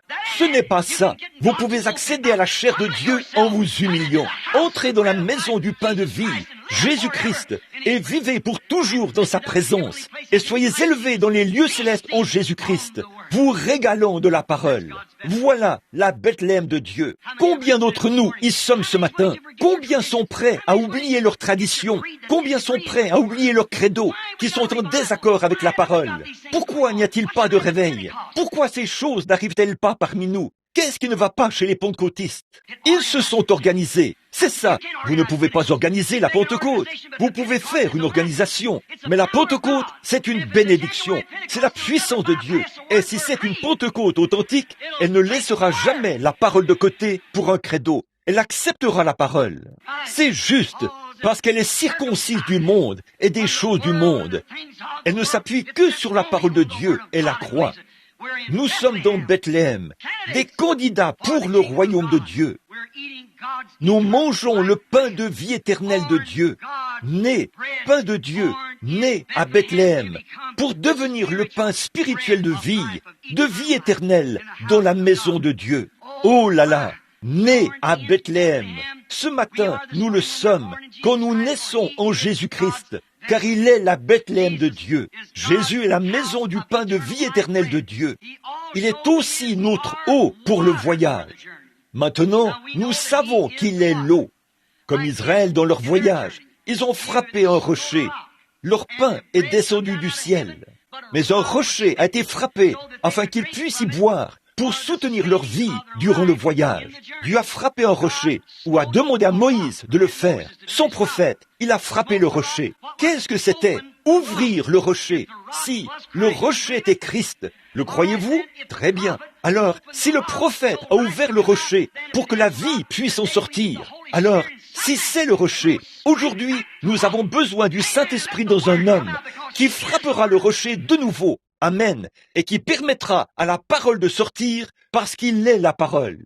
Nous avons bifurqué pour prendre des credos et boire de l'eau stagnante des citernes. Ce dont nous avons besoin aujourd'hui, C'est d'une ouverture de la parole qui vit, et il est le même hier, aujourd'hui, éternellement. Il ne peut pas faillir. Ils peuvent appeler cela de la télépathie mentale. Ils peuvent dire ce qu'ils veulent, ou des spirites, ou un démon. Tant que cette parole circule librement et produit exactement ce qu'elle a dit qu'elle ferait, c'est une source dans la maison de David, à nouveau, de retour à Bethléem, où ce Jésus-Christ est le même hier, aujourd'hui et éternellement, pour ses habitants de Bethléem. Vivez avec elle, vivez en elle. C'est l'eau de la vie pour notre voyage, comme en avait Israël. Une des grandes expériences du grand David, si vous voulez la lire dans 2 Samuel 35, 15. Commencez là. Nous lisons que David est né à Bethléem, mais pourtant il est devenu un fugitif. Oh, quelle chose pathétique! Les Philistins avaient placé une garnison à cette époque dans le pays parce que Saül, le grand homme qui a entraîné tout Israël dans le péché, s'était éloigné de Dieu et était devenu un ennemi de Dieu. Ils avaient placé une garnison. Les Philistins avaient placé une garnison autour de Bethléem. Et David, essayant de rentrer chez lui, n'a pas pu le faire. Il s'est retrouvé dans le désert parce qu'il était devenu un fugitif aux yeux du peuple, où il avait été rejeté. Quelle belle image de Christ aujourd'hui, quelqu'un rejeté. Il l'est. Maintenant vous dites, c'est impossible. Eh bien, si vous croyez la Bible, ça l'est. La Bible dit, dans l'âge de l'église de Laodicée, que Christ était à l'extérieur de l'église, frappant à la porte, pour essayer de revenir dans sa propre église. Un fugitif, c'est quelque chose qui était refusé, rejeté, et la parole et le Saint-Esprit sont rejetés. C'est vrai, vous ne pouvez pas entrer là-dedans. Si jamais vous le recevez, vous devez sortir de là pour le recevoir. Vous devez sortir pour aller vers lui. Il ne peut pas entrer. Ils sont tellement attachés à leur credo qu'ils ne vous laisseront pas prêcher ces choses. Ils ne vous laisseront pas croire ces choses. Ils disent, vous croyez qu'il est le même? Oh, d'une certaine manière, il est le même. Maintenant, ce n'est pas vivre dans Bethléem. Non, non. C'est boire à une citerne stagnante là-bas. Il y a longtemps, du vieux pain contaminé qui est tombé il y a plusieurs années. Qu'est-ce qu'Othel a dit au sujet de cela? C'était peut-être très bien dans leur jour. C'est maintenant un autre jour. C'est le jour du Seigneur. Il s'agit d'un autre âge de l'Église, pas celui de Philadelphie. C'est celui de Laodicée. C'est un rejet. Et Christ est devenu un fugitif dans sa propre Église, mis à la porte. Il est un étranger. Il peut venir et agir directement parmi les gens et faire les mêmes choses qu'il a fait ici. Il a dit qu'il le ferait dans les derniers jours, accomplir les mêmes signes et les mêmes choses qu'il a dit qu'il ferait, comme au jour de Sodome. Nous savons ce qu'il a fait pour l'église là-bas. Nous voyons Billy Graham, comme c'était le cas pour ces messagers qui sont allés dans l'église dénominationnelle. Ils ont prêché là-bas, et là, les ont appelés à sortir, leur ont dit de croire la parole et de sortir de Sodome. Le groupe d'Abraham n'était pas dans Sodome. Ils avaient déjà été appelés à sortir. Observez l'ange, ce qu'il a fait là-bas pour eux, comme signe, afin qu'ils puissent reconnaître. Et la même chose peut être faite. Et les gens disent, « Oh, eh bien, ne croyez pas cela. » Pourquoi? Pourquoi? Parce qu'ils ont fait de Christ un fugitif aux yeux de leur organisation. Ils sont si étrangers à cela, les pentecôtistes et tout le reste. Maintenant, c'est exactement la vérité. Je sais que ça écorche, mais écoutez, si quelque chose ne fait, si c'est la vérité, ça va écorcher. Et c'est vrai, il faut que ce soit la vérité. Maintenant, observez David. Quand il était là-bas, David a rêvé de ses puissantes victoires. Il était dans une grotte, en retrait, très loin, à environ 25 kilomètres de la ville. Et il s'est approché, il a remarqué là, sa propre ville bien-aimée, où il est né, et où il avait été oint roi, et ainsi de suite, là-bas. Les habitants d'Israël à cette époque, c'était un peu comme aujourd'hui en Allemagne. Ils ont des petites villes. Ils vivent dans les villes pour se protéger. Puis, ils emmènent leurs brebis et leurs bétail à la campagne, les nourrissent, et ensuite les ramènent. Et le soir, ils les mettent dans les corrals. Et David, alors qu'il regardait la ville, a commencé à se souvenir des hauts faits que Dieu avait accomplis par lui, des grandes et puissantes victoires que Dieu avait remportées par lui. Comment, un jour, alors qu'il avait mené ses brebis dans les montagnes, là où il se trouvait, couché dans de verts pâturages et tout, un ours était venu et avait pris un des petits agneaux et l'avait emporté. Il l'avait poursuivi et avait tué l'ours. Dieu lui avait donné la victoire parce qu'il avait été chargé par son père de prendre soin de ses brebis. C'était son travail, prendre soin des brebis. Oh, pasteur, C'est votre travail. Elle mange de la nourriture de brebis, pas des almanachs. De la nourriture de brebis, la parole de Dieu. Quelqu'un est entré, on a pris une et s'est sauvé. Quelqu'un est entré, on a pris une et s'est enfui. Il l'a poursuivi. Un lion est venu et on a pris une. Il l'a poursuivi. Il n'a pas été satisfait tant qu'il ne l'a pas récupéré. Cela lui a donné cette grande victoire un jour, quand il a vu Israël tout replier. Voyez-vous, Israël avait entendu tous les credos et tout. Ils allaient tous à l'église. Ils avaient tous été circoncis. Ils sont tous allés voir le sacrificateur et ont obtenu leur bénédiction avant de partir au combat. Mais quand cela en est venu à l'épreuve de force, du surnaturel, ils ont tous été des lâches. Chacun d'eux, car ils ont vu que quelque chose leur faisait opposition. Et ils n'avaient pas l'audace, ils n'avaient pas ce que nous appellerions aujourd'hui l'expression de la rue, ils n'avaient pas le va le chercher. Il manquait quelque chose. Ils ne pouvaient pas aller là-bas et affronter ce géant. Pourquoi? Mais ils avaient tous été bénis par le sacrificateur. Ils avaient les saintes bénédictions sur eux et ils s'étaient agenouillés et avaient probablement été oints avec les eaux saintes. Tout ce qui avait été fait, ils étaient tous là-bas. Mais devant une telle opposition, ils n'avaient pas ce qu'il faut. Là se trouvait Saül, le surveillant général, ou l'évêque, qui se tenait là, qui dépassait d'une tête toute son armée. Il a lancé un défi. Goliath l'a fait et a dit, « Si je le tue, alors vous nous servirez. Mais s'il me tue, alors nous vous servirons. » Mais l'opposition était trop forte. Il avait des doigts de 35 cm, ce qui fait 70 cm pour sa main. Pensez-y. Quelle main il avait! Son aiguille, une aiguille de tisserand, comme la lance qu'il avait. Et pensez à la taille que pouvait avoir sa tête, à peu près comme une cuve. Et il y aurait un casque d'airain de 2 ou 5 cm d'épaisseur, posé sur sa tête. Pensez à l'armure, des pièces d'armure comme une de ces fenêtres à jalousie, où il pouvait respirer et se déplacer. C'est ainsi que les armures fonctionnaient, avec la grande cotte de maille posée sur lui, qui pesait peut-être 45 kilos ou 90 kilos, d'airain posé sur sa poitrine, avec une aiguille, une lance dans sa main, peut-être de 10 mètres de long. Ce que l'ennemi peut faire quand il pense avoir l'avantage sur vous, ce qu'il pense pouvoir faire, comment il va s'en vanter. Les jours des miracles sont passés. Tu ne peux pas t'en sortir avec une telle chose. Mais voilà qu'arrive un jeune garçon au teint rosé qui n'avait pas d'expérience théologique, mais il avait eu une expérience. Il savait que Dieu est toujours Dieu. Dieu tient sa parole. Le voici qui arrive. Ça lui a dit, attends, je vais te donner un diplôme de licencié en lettres. Il l'a revêtu de son casque, s'est descendu et ça l'a englouti. Il ne connaissait rien de tout ça. Il a dit, je ne connais rien de ce genre de choses-là. Il a dit, je ne sais pas, mais je sais une chose. Avez-vous peur d'aller combattre ce géant? Et vous vous tenez ici, et vous prétendez être l'église du Dieu vivant, et vous laissez cet incroyant incirconcis se tenir là-bas et se vanter comme ça? Il a dit, j'irai le combattre. Oh, nous avons besoin d'hommes comme ça aujourd'hui, des hommes qui ont eu une expérience. Qu'a-t-il fait? Qu'a fait le petit David de Bethléem? Il est allé là-bas combattre le géant. Le géant l'a maudit au nom de ses dieux. Dieu au pluriel. Maudit au nom de ces géants ou de ces dieux. Il est allé là-bas et a dit, aujourd'hui, je vais m'emparer de toi à l'aide de ma lance et suspendre ta carcasse là-haut dans l'arbre et laisser les oiseaux la manger. Il a dit, tu marches contre moi en Philistin, au nom d'un Philistin, avec une armure et une lance. Mais moi, je marche contre toi au nom du Seigneur Dieu d'Israël.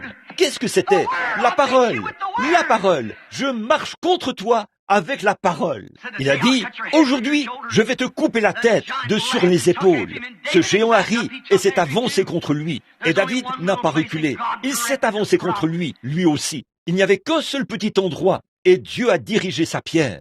David, étendu là, quelqu'un en fuite, pensez à cela, que c'était une grande victoire. Puis, il a dû se mettre à penser aux psaumes. Comment parfois, là-bas, dans les montagnes, il s'allongeait et pensait à Dieu. Il a dit qu'il avait attaché ses commandements au poteau de son lit, à ses doigts, et partout où il allait. Je garde toujours le Seigneur devant moi, toujours, et je ne chancellerai pas. Il gardait Dieu devant lui, et les grandes victoires qu'il avait eues. Quand il était inspiré de la sorte, c'était un psalmiste. Il se levait d'un bond, prenait sa plume, écrivait les psaumes et les chantait. Il entrait dans l'esprit et dansait et dansait et dansait par l'esprit. Oh, il devenait si emporté dans l'esprit, écrire ses psaumes le faisait danser par l'esprit. Et il a dû penser à différents psaumes. L'Éternel est mon berger. Je ne manquerai de rien. Il me fait reposer dans de verts pâturages. Le psaume 23. Il me dirige près des eaux paisibles. Il restaure mon âme. Oh, il me conduit dans les sentiers de la justice à cause de son nom. Et quand je marche dans la vallée de l'ombre de la mort, je ne crains aucun mal. Tu es avec moi. Et pendant qu'il pensait à ces choses, ce devait être un jour torride. Il avait soif, il avait chaud et transpirait. Il pouvait regarder tout en bas dans la vallée, depuis le sommet des montagnes, du côté est ou du côté ouest, ou c'est du côté est de la ville. Quand il regardait en bas et voyait où étaient tous les Philistins là-bas, des milliers l'entouraient. Il a vu ce vieux puits où il buvait autrefois. Oh, il a commencé à penser à un matin où il prenait ses brebis, qu'il sortait pour les nourrir. Il passait par ce vieux puits parce que c'était un bon point d'eau. Et là, il allait là-bas et il buvait de l'eau et il buvait. Il laissait ses brebis s'abreuver. Là, à Bethléem, où il abreuvait ses brebis. C'est exactement là où Dieu abreuve encore ses brebis aujourd'hui. Là, à Bethléem, de sa bonne eau fraîche. Il s'est écrié, « Si seulement je pouvais encore boire de ce puits. » Je vais terminer maintenant. Écoutez bien. Si seulement je pouvais avoir une gorgée d'eau. Au fond de lui, il s'est écrié, « Si seulement je pouvais boire encore une fois de ce puits de Bethléem. » Ses désirs étaient un ordre pour ceux qui l'aimaient. Souvenez-vous, son âme désirait ardemment une gorgée de cette eau. Et pour ceux qui l'aimaient, son moindre désir était un ordre. On nous dit trois de ces hommes se sont réunis, de grands hommes. L'un d'eux en a tué 800 à lui seul. Un autre a sauté dans une fosse et a tué un lion. L'autre a pris un bâton et a fait tomber une lance de la main d'un Égyptien, l'a tué avec sa propre lance. Puis s'est tenu dans un champ de lentilles comme ça et a tué 300 hommes autour de lui, de grands hommes. C'étaient des gens des nations. Remarquez d'où ils viennent. David est ici un type de Christ, Bethléem, car Christ est le fils de David. Le voici qui se tient là, réclamant une gorgée de cette eau. Et son désir était un ordre, comme je le disais, pour ceux qui l'aimaient. 3 de ces hommes ont dégainé leur épée et ont combattu des hommes sur une distance de 25 kilomètres pour se rendre à cette ville, tandis que d'autres montaient la garde et combattaient. Ces Philistins étaient de vaillants combattants. Certains d'entre eux faisaient 2 fois la taille de ceux-là. Mais ces derniers étaient des hommes vaillants qui savaient se battre. L'un d'entre eux a tué à lui seul 800 hommes qui l'entouraient en un jour. C'étaient de grands hommes. Ils faisaient confiance à Dieu. Ils avaient foi en leur chef. Et ils se sont taillés un passage jusque là-bas. Et pendant que certains d'entre eux combattaient, l'autre a pris un seau d'eau. Puis, ils se sont taillés un passage de retour et ont combattu des hommes sur une autre distance de 25 kilomètres. Et ont apporté cela à David pour qu'il puisse le boire. Voici, Christ est représenté ici, à la fois comme roi et guerrier. Parce qu'il s'est taillé un passage. Il a brisé les lignes de l'ennemi de la mort. Il a brisé les lignes de l'ennemi, eh bien, afin que nous puissions avoir la vie éternelle, les eaux de la vie éternelle. Il a même traversé la mort. Il a goûté la mort. Il a souffert la mort. Et il est revenu pour que nous puissions avoir la vie éternelle. Il est à la fois roi et guerrier. Nous n'avons rien vaincu. C'est déjà vaincu. Nous n'avons jamais vaincu la mort. Il a vaincu la mort pour nous. C'est notre David de ce jour-ci. Il a vaincu la mort. Le pain et l'eau de Bethléem. Bethléem était le centre. Vous, les historiens, vous savez que c'était le centre. C'était un pays avec du blé en abondance. Grâce à l'irrigation et tout ça, ils pouvaient avoir de grandes récoltes de blé. Et c'était aussi la meilleure eau. C'était le centre du pain est le centre de l'eau de la Palestine.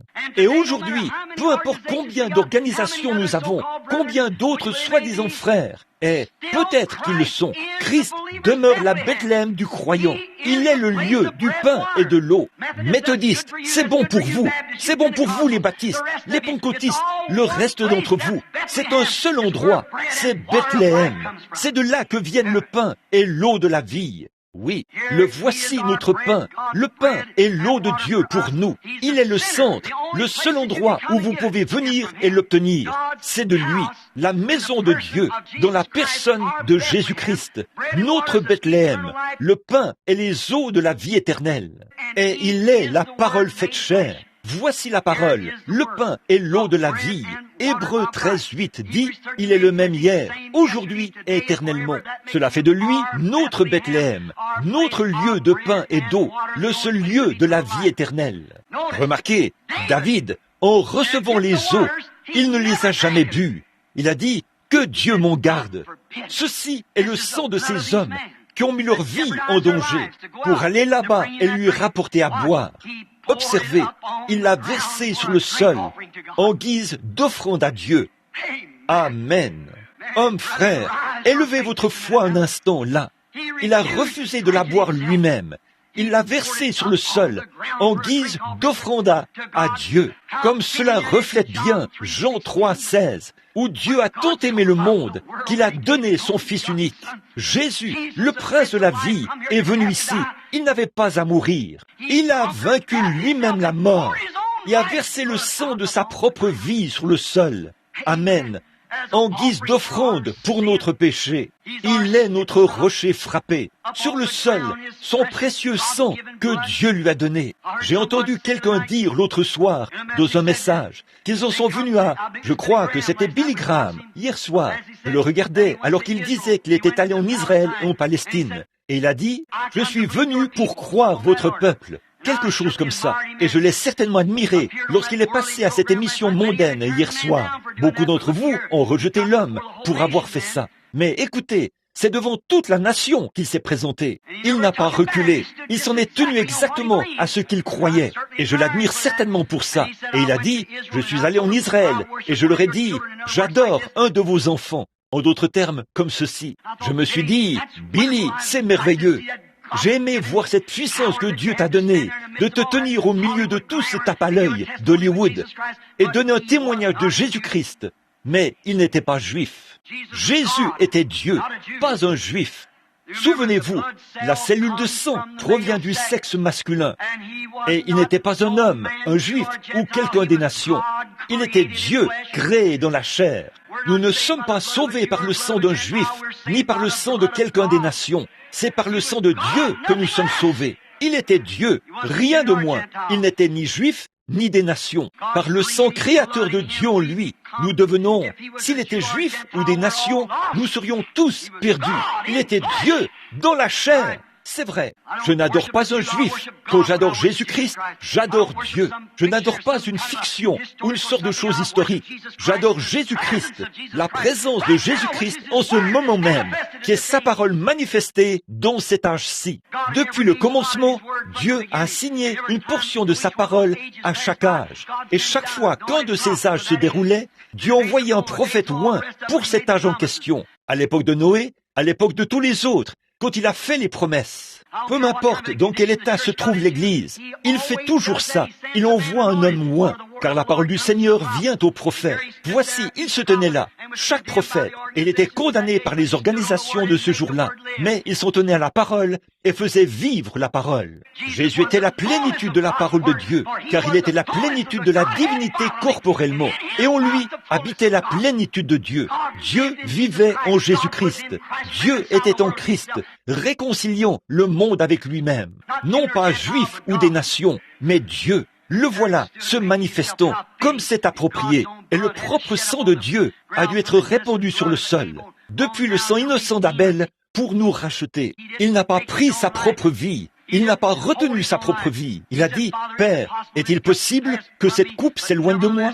Mais néanmoins, non pas ma volonté, mais que la tienne soit faite. » Il s'est abandonné à la parole. Aujourd'hui, nous pouvons faire la même chose. Vous pouvez soit prendre vos credos, prendre votre telle chose et aller où vous voulez avec ça.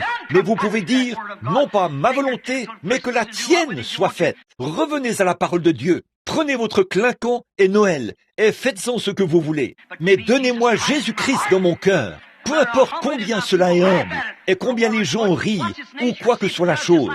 Observez sa nature. Voyez si elle fait ce que lui a fait.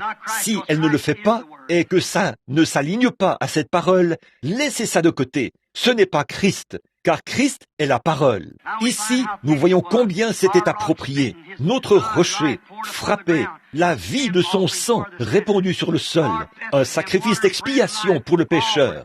Notre Bethléem, eau, pain et vie, offerte pour notre purification. Nous, pécheurs impurs. Oh, mon ami pécheur, comment pouvez-vous refuser si bêtement une telle offrande, alors que Dieu a donné son Fils unique, un sacrifice d'expiation, afin que quiconque croit en lui ne périsse point, mais ait la vie éternelle. Comment entre-t-on en lui? Par un seul esprit, nous sommes tous baptisés en une seule Bethléem, la parole de Dieu, qui est Christ manifesté pour cet âge-ci. Et chaque promesse que la Bible donne, qui s'applique à cet âge, il attend qu'un prophète vienne sur la scène pour les manifester. Il l'a promis, selon Malachie 4. Ces choses s'accompliront. Peu importe combien les gens pensent que c'est insensé, ces choses s'accompliront de toute façon. Dieu l'a dit, il peut de ces pierres. Si nos credos ne le reçoivent pas, si nos églises ne le reçoivent pas, Dieu peut retourner à l'étable, il peut aller où il veut,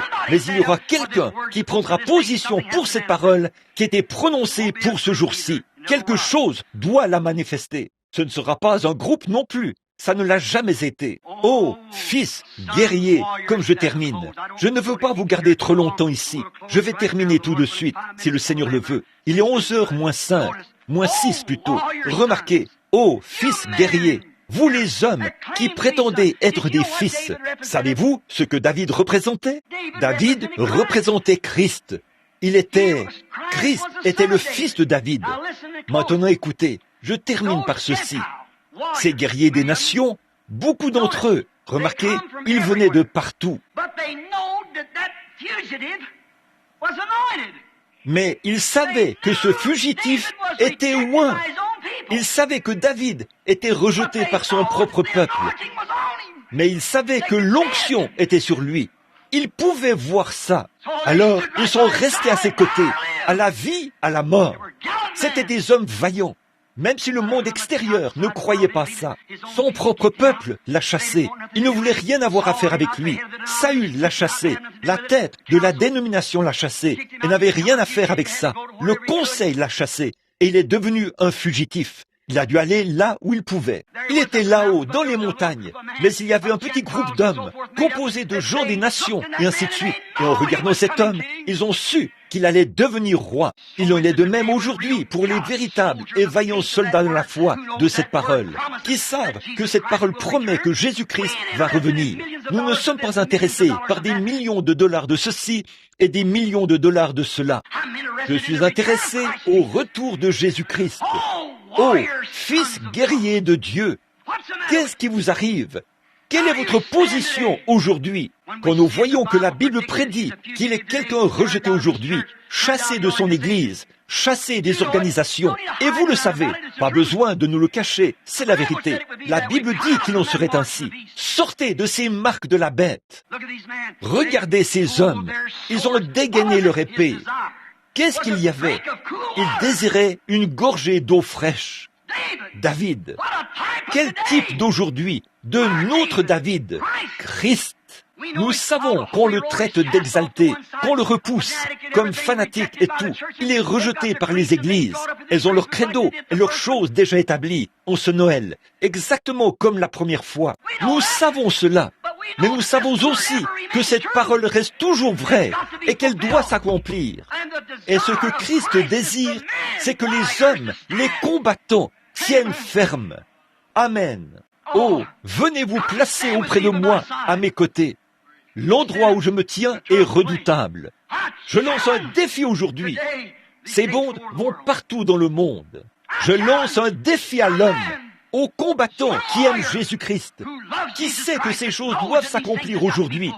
Frères, venez vous placer à mes côtés et dégainer la parole de Dieu. Oubliez ces citernes desséchées et ces dénominations stagnantes dans lesquelles vous vivez. Dégainez la parole fraîche de Dieu. Donnons à Jésus une bonne gorgée d'eau fraîche de la Pentecôte. C'est son désir aujourd'hui de revenir à la Pentecôte originelle, de revenir à la parole. Il est prophétisé que nous le ferons dans le chapitre 4 de Malachie. Ramener la foi des enfants au Père. Qui prendra position ce matin? Comme David, nous savons que David prendra le pouvoir. Jésus-Christ va conquérir le monde. Il hérite la terre. Il sera roi de la terre. Il est rejeté aujourd'hui. Il est un fugitif parmi son peuple. Bien sûr, il est un fugitif parmi le monde. Il l'a toujours été. Mais aujourd'hui, il est un fugitif aux yeux de sa propre Église. Ils le rejettent. Ils aiment mieux leur credo et les grands dignitaires que la parole. Ils ne permettent pas qu'elle se manifeste. Ils ne permettent pas qu'elle soit prêchée dans sa puissance. Ils s'en sont éloignés, comme la Bible l'avait annoncé dans Apocalypse 17. Qu'est-ce qu'ils font? Ils montent là aujourd'hui et vont tous dans ce conseil des églises. Le catholicisme et le protestantisme s'unissent, produisant la marque et l'image de la bête. Et les protestants tombent dans le panneau. Les pentecôtistes, partout, des dignitaires pentecôtistes vont à Rome et reviennent en disant l'endroit le plus spirituel. Et au Texas et partout ailleurs, ils sont ouverts et ils donnent des explications sur les stations et tout, sachant que ce sont des credos qui ont été injectés dans cette parole. Oh, vous, habitants de Bethléem, alléluia, je fais appel à des hommes, des combattants qui n'ont pas peur. Peu m'importe qu'il y ait 800 personnes d'un côté et 10 000 de l'autre.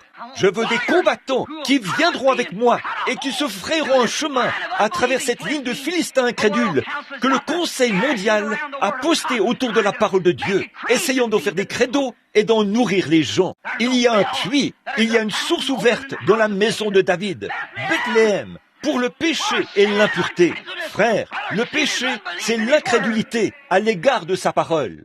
Qui est le combattant qui peut voir venir le millénium? Quel combattant peut voir ce grand Saint-Esprit venir sous la forme de Jésus-Christ, le corps littéral de Christ qui reprend le pouvoir? Venez vous placer auprès de moi. Venez vous placer auprès de moi. Taillons-nous un passage à travers ce credo dénominationnel. Allons-y, fonçons. Il désire ardemment une bonne gorgée d'eau fraîche de la Pentecôte originelle. Pas un tas d'excitation, de cris, de hurlements. Là, je veux dire un véritable baptême du Saint-Esprit qui produit la vie de Jésus-Christ dans la personne.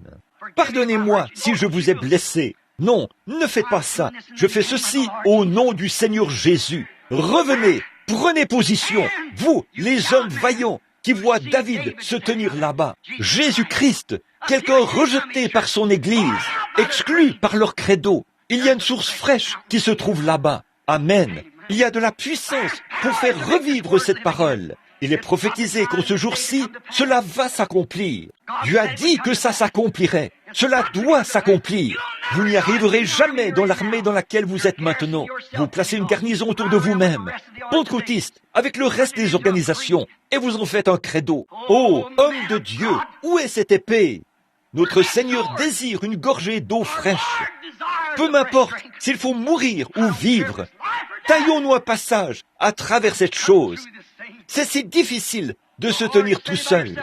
J'appelle des hommes à se placer auprès de moi, à s'en tenir à la parole. Ce que cette parole dit, faites-le exactement comme elle le dit. Peu m'importe ce que disent les autres, laissez-la telle qu'elle, car c'est la seule chose qui taillera. Allons à Bethléem, la véritable eau de Dieu. Si un homme demeure en moi, et moi en lui, si vous demeurez en moi, et que mes paroles demeurent en vous, demeurez, pas sauter d'un endroit à l'autre, et changer sa carte de membre des unitaires aux binitaires, puis aux trinitaires, et revenir aux presbytériens, aux luthériens. Demeurez en moi, et il est la parole.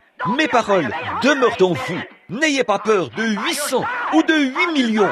Je me tiendrai à vos côtés. Je désire boire de ce puits de nouveau. Dieu aura un peuple qui boira de ce puits. Alléluia. Vous allez peut-être penser que je suis fou, et peut-être que je le suis. Alors, je suis fou de Jésus-Christ et de sa parole. Si je dois être traité de fou, que je sois traité de fou pour sa parole. Je n'ai jamais été contre les hommes dans ces organisations. Je suis contre ce système qui exclut la parole de Dieu. Taillons-nous un passage, guerriers, placez-vous auprès de nous, entrons dans ce puits, il est notre Bethléem. Ces vieilles citernes, le Conseil mondial des églises qui s'organise maintenant, rétablissons la parole de Dieu fraîche, pas une dénomination, n'acceptons pas un credo. Ce sont de vieilles citernes d'eau stagnantes qui sont tombées il y a 40 ans, il y a 20 ans, il y a 30 ans ou bien l'année dernière. Je veux la parole de Dieu qui est promise pour aujourd'hui. C'est l'eau qu'il veut que je boive. Cette parole pour aujourd'hui, c'est une petite Bethléem. C'est rejeté. Je sais, c'est juste comme vous pensez. Eh bien, Simon, oui, c'est vrai. Il pensait qu'il aurait dû naître à Jérusalem. Il pensait qu'il aurait dû naître là, où se trouvaient les chefs de leur dénomination. Mais il s'est détourné de tout ça. Il est venu vers le nom Bethléem, car c'est ce qu'il était. Alléluia! Il ne vient pas pour les méthodistes, les baptistes, les presbytériens ou les pentecôtistes. Il vient pour l'épouse, Jésus-Christ. C'est pour elle qu'il vient. Cela peut vous sembler étrange, mais croyez cela. Vous voyez ces types? Ils ne peuvent venir que par la parole. C'est le seul endroit où ils pouvaient naître. C'est par cette Bethléem.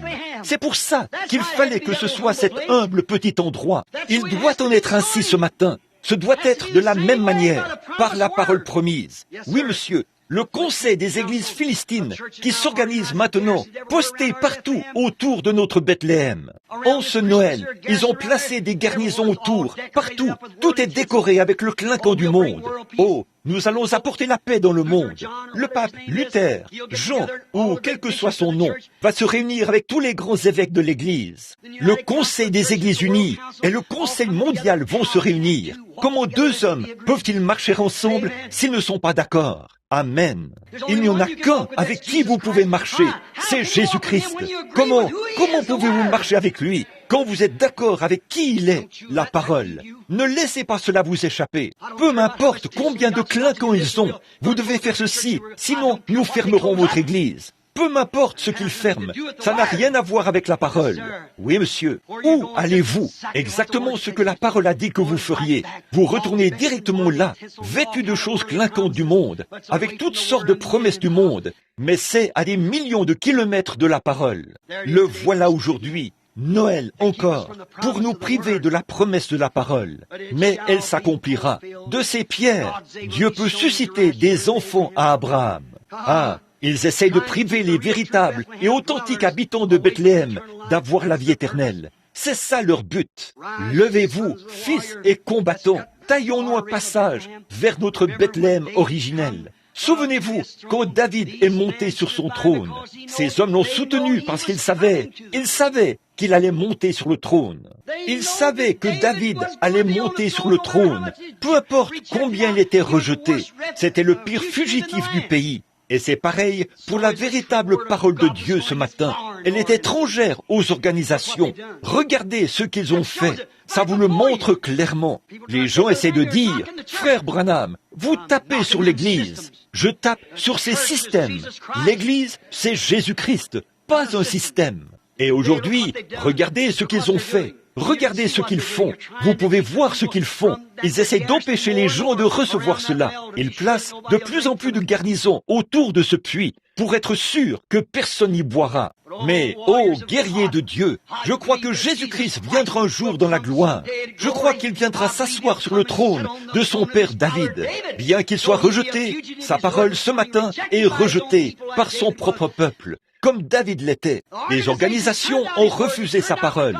Elles ont refusé. Quand Dieu vient et confirme sa pure parole, ne me dites pas le contraire. Depuis des années, partout dans le pays, il s'éloigne de plus en plus d'elle. L'autre jour, je parlais de Jacqueline Kennedy. Combien de fois je vous ai reprise, vous les femmes, parce que vous vous coupez les cheveux, que vous vous maquillez, que vous, les femmes pentecôtistes, vous vous coupez les cheveux, alors que Dieu a dit que c'est vous faites de vous une vulgaire prostituée quand vous le faites. Et selon Dieu, votre mari n'a plus le droit de vivre avec vous. Une femme qui se coupe les cheveux déshonore son chef, qui est son mari. C'est exact. Qu'est-ce que j'en dis? Et vous me reprenez à ce sujet. J'ai des lettres. Espèce de vieux détraqués. C'est bon, ils ont traité Élie du même nom. Chaque parole de Dieu, ils l'ont traité.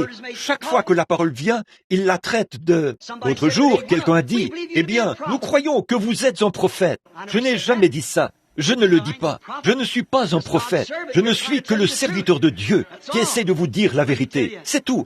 Je vais vous dire une chose. La parole de Dieu appuie cela. Il a dit, les filles de Sion, la branche qui échappera en ce jour-là à toute cette contamination sera glorieuse aux yeux du Seigneur. Taillez-vous un passage, les femmes. Vous avez aussi un passage à tailler. La mondanité d'Hollywood et les cinémas et tous ces trucs de la télévision que vous essayez de prendre pour modèle, de vous habiller sexy là dans la rue.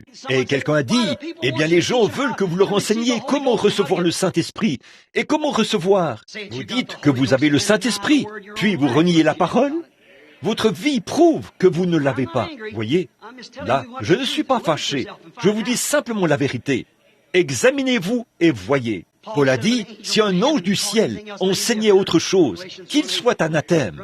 Galates 1:8, c'est vrai. Qu'en serait-il si Jacqueline Kennedy, elle a donné le ton aux femmes, avec toutes ces coiffures qui donnent un air d'hydrocéphale, et ces choses qu'elle porte, toutes ces robes sexy, et comme ces robes de maternité et tout ça. Toutes les femmes du pays veulent les porter. Vous, les pentecôtistes aussi, écoutez, Jacqueline Kennedy n'a jamais entendu un message comme celui-ci. Si elle l'avait entendu, elle se serait peut-être repentie depuis longtemps. Mais vous, les femmes pentecôtistes, vous l'entendez jour après jour, année après année, et vous ne faites rien à ce sujet. Alléluia! Dieu en aura assez un de ces jours. Dieu en aura assez. Eh bien, je sais que vous pensez que je suis fou. Allez-y, ça ne fait rien. C'est ce qu'ils pensaient tout au long des âges. Quand la parole, voyez, ô combattants, dégainez cette épée. Prenons position pour tout ce que cette épée représente. Allons à ce puits où se trouve une source remplie du sang des veines d'Emmanuel. Pas d'un juif, des veines d'Emmanuel. Dieu avec nous, où les pécheurs, plongés dans ce flot, sont lavés de tout péché. De Bethléem sortira un chef qui régnera sur mon peuple. Aujourd'hui, le Saint-Esprit règne sur les gens, et le Saint-Esprit est la parole, n'est-ce pas? Maintenant, pour conclure, respectueusement, il règne sur les gens. Peu importe ce que vous pensez, conformez-vous à la parole. Si vous ne le faites pas, le Saint-Esprit n'est pas là. Votre propre témoignage atteste ce que vous êtes. Peu importe ce que vous dites, vous pourriez sauter en l'air, parler en langue et courir d'un bout à l'autre de la salle et toujours avoir les cheveux coupés et faire les choses que vous faites. Cela témoigne contre vous que ce n'est pas le cas. Habitants de Bethléem, que Dieu vous bénisse. Traversons. Christ veut une vraie église. Il veut une épouse. Taillons-nous un passage. Sortez d'ici. Débarrassez-vous de ces credos, afin que ceux qui sont véritablement assoiffés puissent revenir et boire une gorgée d'eau fraîche et véritable de la Pentecôte qui a jailli autrefois de ce grand puits. Elle jaillit toujours. Ne voulez-vous pas venir aujourd'hui et croire cela de tout votre cœur, alors que nous inclinons la tête un instant? J'ai beaucoup de choses ici dont je devrais parler. Le temps ne le permet pas. Il est 11 heures maintenant. Je me demande combien de combattants ici, vous les ministres, méthodistes, baptistes, presbytériens, prêtres catholiques, quoi que vous soyez, êtes-vous convaincus? Je sais que je ne suis pas un membre du clergé. Je suis peut-être sorti du désert, avec des ceci, cela et autre chose décousus. Mais ceci est la parole. Et vous croyez qu'elle l'est. Et vous croyez quelle est la parole? C'est la Bethléem. Jésus a dit, l'homme ne vivra pas de pain seulement, mais de toute parole qui sort de la bouche de Dieu. Et la parole est ici, la Bible. L'homme vivra par cela, et il est cette parole. Ô combattant, vas-tu dégainer l'épée de Dieu et dire, j'en ai assez de ces traditions, je reviens à la parole, je reviens à la vérité. Femmes, hommes, femmes, n'avez-vous pas honte de vous, de votre manière d'agir? Êtes-vous prêtes ce matin, en ce Noël, à revenir et à refléter le véritable Jésus-Christ? Maintenant, avec vos têtes inclinées et tous les yeux fermés, voulez-vous lever la main pour dire, priez, frère Branham. Dans mon cœur, c'est vraiment ce que je veux faire. Je le veux, je le crois. Que Dieu vous bénisse. Oh, des ministres, des femmes, partout. À Bethléem. Bethléem. Le lieu du pain et de l'eau de Dieu. Christ, notre glorieuse Bethléem. Comment entrons-nous en lui? 1 Corinthiens 15. Par un seul esprit, nous avons tous été baptisés dans le corps mystique de Jésus-Christ. Nous nous nourrissons de sa parole et de rien d'autre, seulement de la nourriture de brebis. Cette parole, rien d'autre. Vous ne pouvez pas y ajouter de credo. Nous ne l'écouterons pas. Non, monsieur. Vous direz, eh bien, c'est comme ceci. Si la Bible dit que c'est comme ceci, c'est comme ça que nous le voulons. On ne veut pas qu'elle soit assaisonnée. Nous la voulons telle qu'elle est. Ô Dieu, notre Père, aujourd'hui, il reste encore des cœurs affamés sur la terre. Pourquoi la petite Bethléem? À ma pauvre manière de quelqu'un sans instruction, Seigneur, j'essaye d'amener ce petit groupe qui m'aime. Je sais qu'ils m'aiment, Seigneur, et je les aime. Et je les aime tellement que, Seigneur, j'ai du zèle pour eux. Je ne veux pas les voir mêlés à ces grandes choses, être retranchés quand il sera trop tard. Et voir ces pauvres âmes là-bas en prison, sachant qu'un jour, ils ont eu une occasion. Seigneur Dieu, aujourd'hui, peu importe ce que pensent ceux de la grande Jérusalem, et ce que pensent ceux de Galade, et de Ramoth en Galade, et quoi encore, de Silo, et des grands lieux d'adoration, peu importe où ils se trouvent, il y a une Bethléem. N'es-tu pas la moindre d'entre toutes celles-là? Mais de toi sortira des méthodistes, des baptistes, des presbytériens, des catholiques, de la grande capitale, et de Ramoth en Galade, où Luther a combattu, et de Silo, où peut-être Wesley a combattu, et de bien d'autres endroits. Mais Seigneur, tu as suscité un groupe pentecôtiste, et voilà qu'ils ont fait volte-face et ont fait la même chose. Jésus de Nazareth, je te prie, Seigneur, de permettre aux combattants de chacun de ces credos là-bas, de se lever en ton nom, de se tailler un passage à travers tous ces credos et de revenir à la vraie parole sans mélange, de rejeter tout fardeau qui les enveloppe si facilement, de rejeter toutes les heures inutiles qu'ils passent à essayer de faire des membres d'une organisation. Seigneur Dieu, fais qu'ils reviennent pour amener des convertis à Jésus-Christ, non pas pour glorifier une organisation ou qui que ce soit, mais Jésus-Christ, lui seul. C'est pour David que ces hommes ont combattu, c'est pour David qu'ils ont mis leur vie en danger, et ces grands combattants puissants, sans peur, se sont taillés un passage là-bas, parce que c'était son désir. C'était son désir d'avoir une gorgée d'eau de ce puits. Seigneur Dieu, peut-être que nous ne ressentons pas ce quelque chose qui tire, mais voici, c'est ton désir que ces choses soient faites. Comme tu l'as dit à Jean, ainsi il est de notre devoir, où il est convenable pour nous que nous accomplissions tout ce qui est juste. Il est convenable pour nous, en tant que ministres aujourd'hui, de veiller à ce que cette parole soit prêchée, de veiller à ce que ce soit fait. Il est convenable pour nous, les hommes de cette heure dans laquelle nous vivons, les grands hommes sur la terre aujourd'hui. Ô Dieu, ils sont là, qu'ils le voient et saisissent l'épée. Quelle que soit l'opposition, si Dieu est pour vous, qui sera contre vous? Peu nous importe de mettre notre vie sociale en péril. Peu nous importe de mettre ceci, cela, autre chose en péril. Nous voulons retrouver l'eau de la vie. Que nous allions à Bethléem, Seigneur. Que chacun d'eux y aille. Que toutes ces femmes, certainement que si elles ont levé la main, elles avaient honte d'elles-mêmes. Fais-leur prendre conscience que ces hommes seront comme M. Kennedy un de ces jours. Ils seront comme le reste des hommes. Ils doivent mourir. Ces femmes sont en train de mourir. Je suis en train de mourir.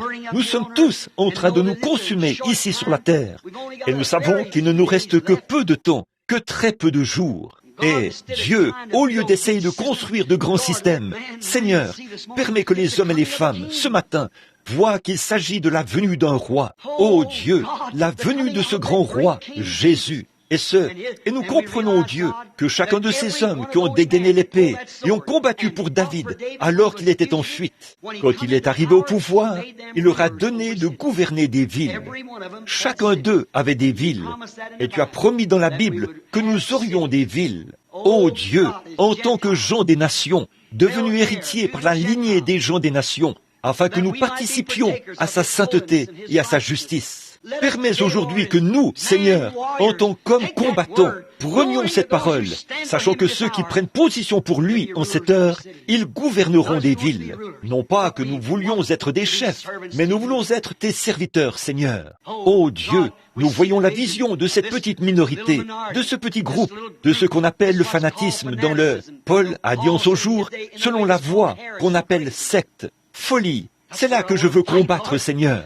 Ta parole est la vérité. Et tu es la parole, le même hier, aujourd'hui et éternellement. Ô Dieu, oins-nous de ta parole et accomplis ta parole promise pour ce jour-ci. Puissions-nous quitter ce bâtiment ce matin en tant qu'instrument resplendissant de Dieu. Puissions-nous avancer avec l'épée, qu'elle scintille dans les airs, pour retrancher tout fardeau et tout le reste, jusqu'à ce que nous puissions ramener les gens à Christ et apporter de l'eau fraîche à notre Seigneur. Plutôt que ces vieux credos stagnants, que les gens boivent à la source, une véritable bénédiction de Pentecôte fraîche et rafraîchissante, afin que cela puisse bénir son cœur et le ramener parmi nous. Accorde le Seigneur. C'est au nom de Jésus que je prie. Pendant que nous avons la tête inclinée, si le pianiste ou l'organiste, quel qu'il soit, veut s'avancer à l'orgue, au piano, je veux que nous chantions doucement ceci. Il y a une source remplie du sang des veines d'Emmanuel. Tout pécheur plongé dans ce flot. Pécheur, qu'est-ce qu'un pécheur? Un incroyant. Les incroyants plongés. L'incrédulité à l'égard de quoi? La parole. Oh, ces Juifs, ils ne voulaient pas croire qu'ils étaient des incroyants. Ils pensaient être sauvés. Mais Dieu savait qu'ils avaient besoin d'un sauveur. Ils priaient pour un guerrier. Dieu leur a donné un bébé, un sauveur. Ils savaient ce dont ils avaient besoin. Voilà leur cadeau de Noël. C'est ce dont vous avez besoin aujourd'hui. C'est ce dont j'ai besoin aujourd'hui. Un sauveur pour mon incrédulité. Un sauveur pour votre incrédulité. Pendant que nous chantons, prions à ce sujet maintenant dans notre cœur. Priez sincèrement, s'il vous plaît, Église. There is a fountain filled with blood drawn from Emmanuel's vein, and sinners, unbelievers, plunge. Not a church member now. That's where church members plunge. Lose all their guilty stain. Lose all their guilty stain. Oh, lose all their guilty stain. And sinner. Seigneur Jésus, je te prie maintenant de nous recevoir. Je me place ici même avec ce groupe, Seigneur. Retire de moi toute mon incrédulité, Seigneur. Que je meure, Seigneur, comme Samson l'a réclamé. Que je meure avec ces Philistins. Que je fasse tout ce que je dois faire, quelle que soit la chose. Mais Dieu, purifie mon âme. Retire tous les doutes. S'il y a quelque chose dans cette parole que je ne crois pas, Seigneur, et si en moi il manque quelque chose que tu as promis, que je ne peux pas voir dans ma propre vie, la confirmation de la parole pour ce jour-ci, alors, Seigneur, pardonne-moi. Pardonne-moi, Seigneur. Donne-moi du courage. Oh, Seigneur, j'ai besoin de courage pour retrancher cette chose, briser ce mur, car je sais que c'est ton désir. Tu l'as prononcé. Ce doit être ainsi aujourd'hui, comme il en était au jour de Sodome. Il en sera de même à l'avènement du Fils de l'homme. Nous voyons ce dernier mouvement, ce dernier signe qui était donné à l'Église. C'était le dernier signe que la semence naturelle d'Abraham a vu avant que le feu consume le monde des nations. Et c'est pareil ici, c'est le dernier signe que verra sa semence royale avant que le feu consume le monde des nations. Toi, Seigneur, puisse-t-il voir que c'est exactement la raison pour laquelle Jésus devait naître à Bethléem. C'est ta parole, c'est ta promesse. Bénis-les maintenant, Père. Je te les donne comme trophée. Et puissions-nous ensemble, Seigneur, dégainer la parole aujourd'hui et avancer au nom de Jésus. Amen. Que Dieu vous bénisse. Aimez-vous le Seigneur Jésus?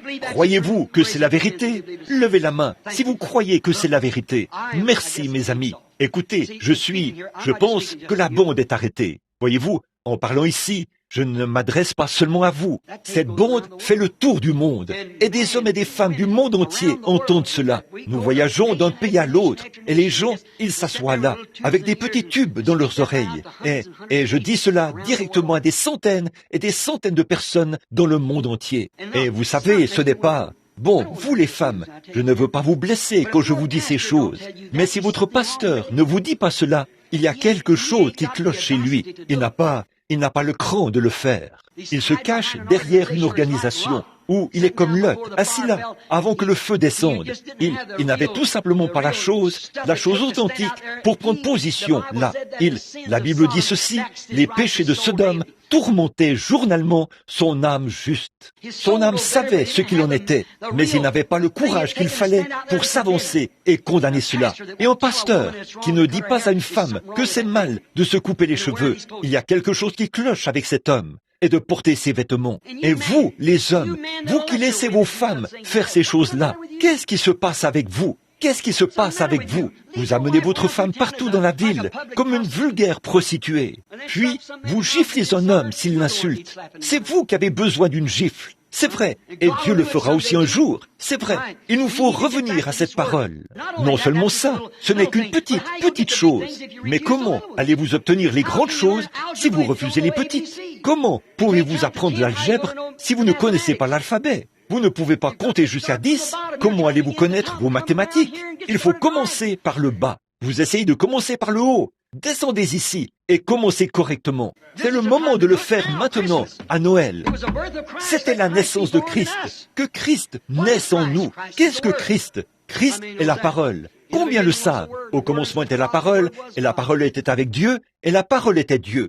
L'autre jour, quelqu'un a dit, Frère Branham, vous, les gens savent que vous êtes misogyne. Je ne le suis pas. J'ai un amour authentique pour mes sœurs. Certains hommes vont tourner la tête et penser que vous êtes jolie, avec des yeux rouges et des yeux verts, et les cheveux coupés. Cet homme a une opinion différente de la mienne. J'aime cette âme qui est en vous, qui devra rencontrer Dieu. C'est ce que ma sœur, pour l'éternité, pas une petite chose qui représente le sexe ici sur la terre. Combien ont déjà lu le déclin, la chute de Rome? Certainement. Regardez là, c'est la même chose que nous faisons, le sex appeal. Les jeunes dans l'état où ils sont, exactement comme ce que nous avons maintenant, des problèmes raciaux, et la jeunesse qui prend le dessus. Et l'homme et le sexe. De la même manière que l'Empire romain est tombé, il y a 1800 ans, et voici de nouveau cette chose ici parmi les gens des nations. Voyez, la confusion entre les religions et ces choses. Oh, quelle heure que celle où nous vivons.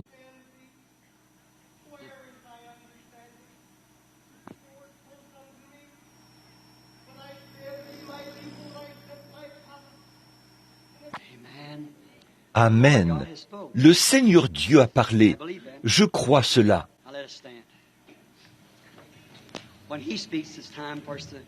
Maintenant, levons-nous. Quand il parle, c'est le moment pour nous d'avoir de la révérence. Pardon? Par la grâce de Dieu et par l'aide de Dieu, je suis plus déterminé que jamais à m'en tenir à cette parole et à faire de mon mieux, avec l'aide de Dieu, pour de nouveau tailler un passage jusqu'à Bethléem, où les habitants de Bethléem pourront boire de cette source. Combien veulent se joindre à moi? Levez la main pour dire, je promets à Dieu de le faire. Que Dieu vous bénisse. Maintenant, inclinez la tête un instant, et je crois qu'un frère ici, frère Jeffries, avance-toi ici. Il va terminer la réunion pendant que nous inclinons la tête en prière. Si vous le voulez bien, très bien, frère.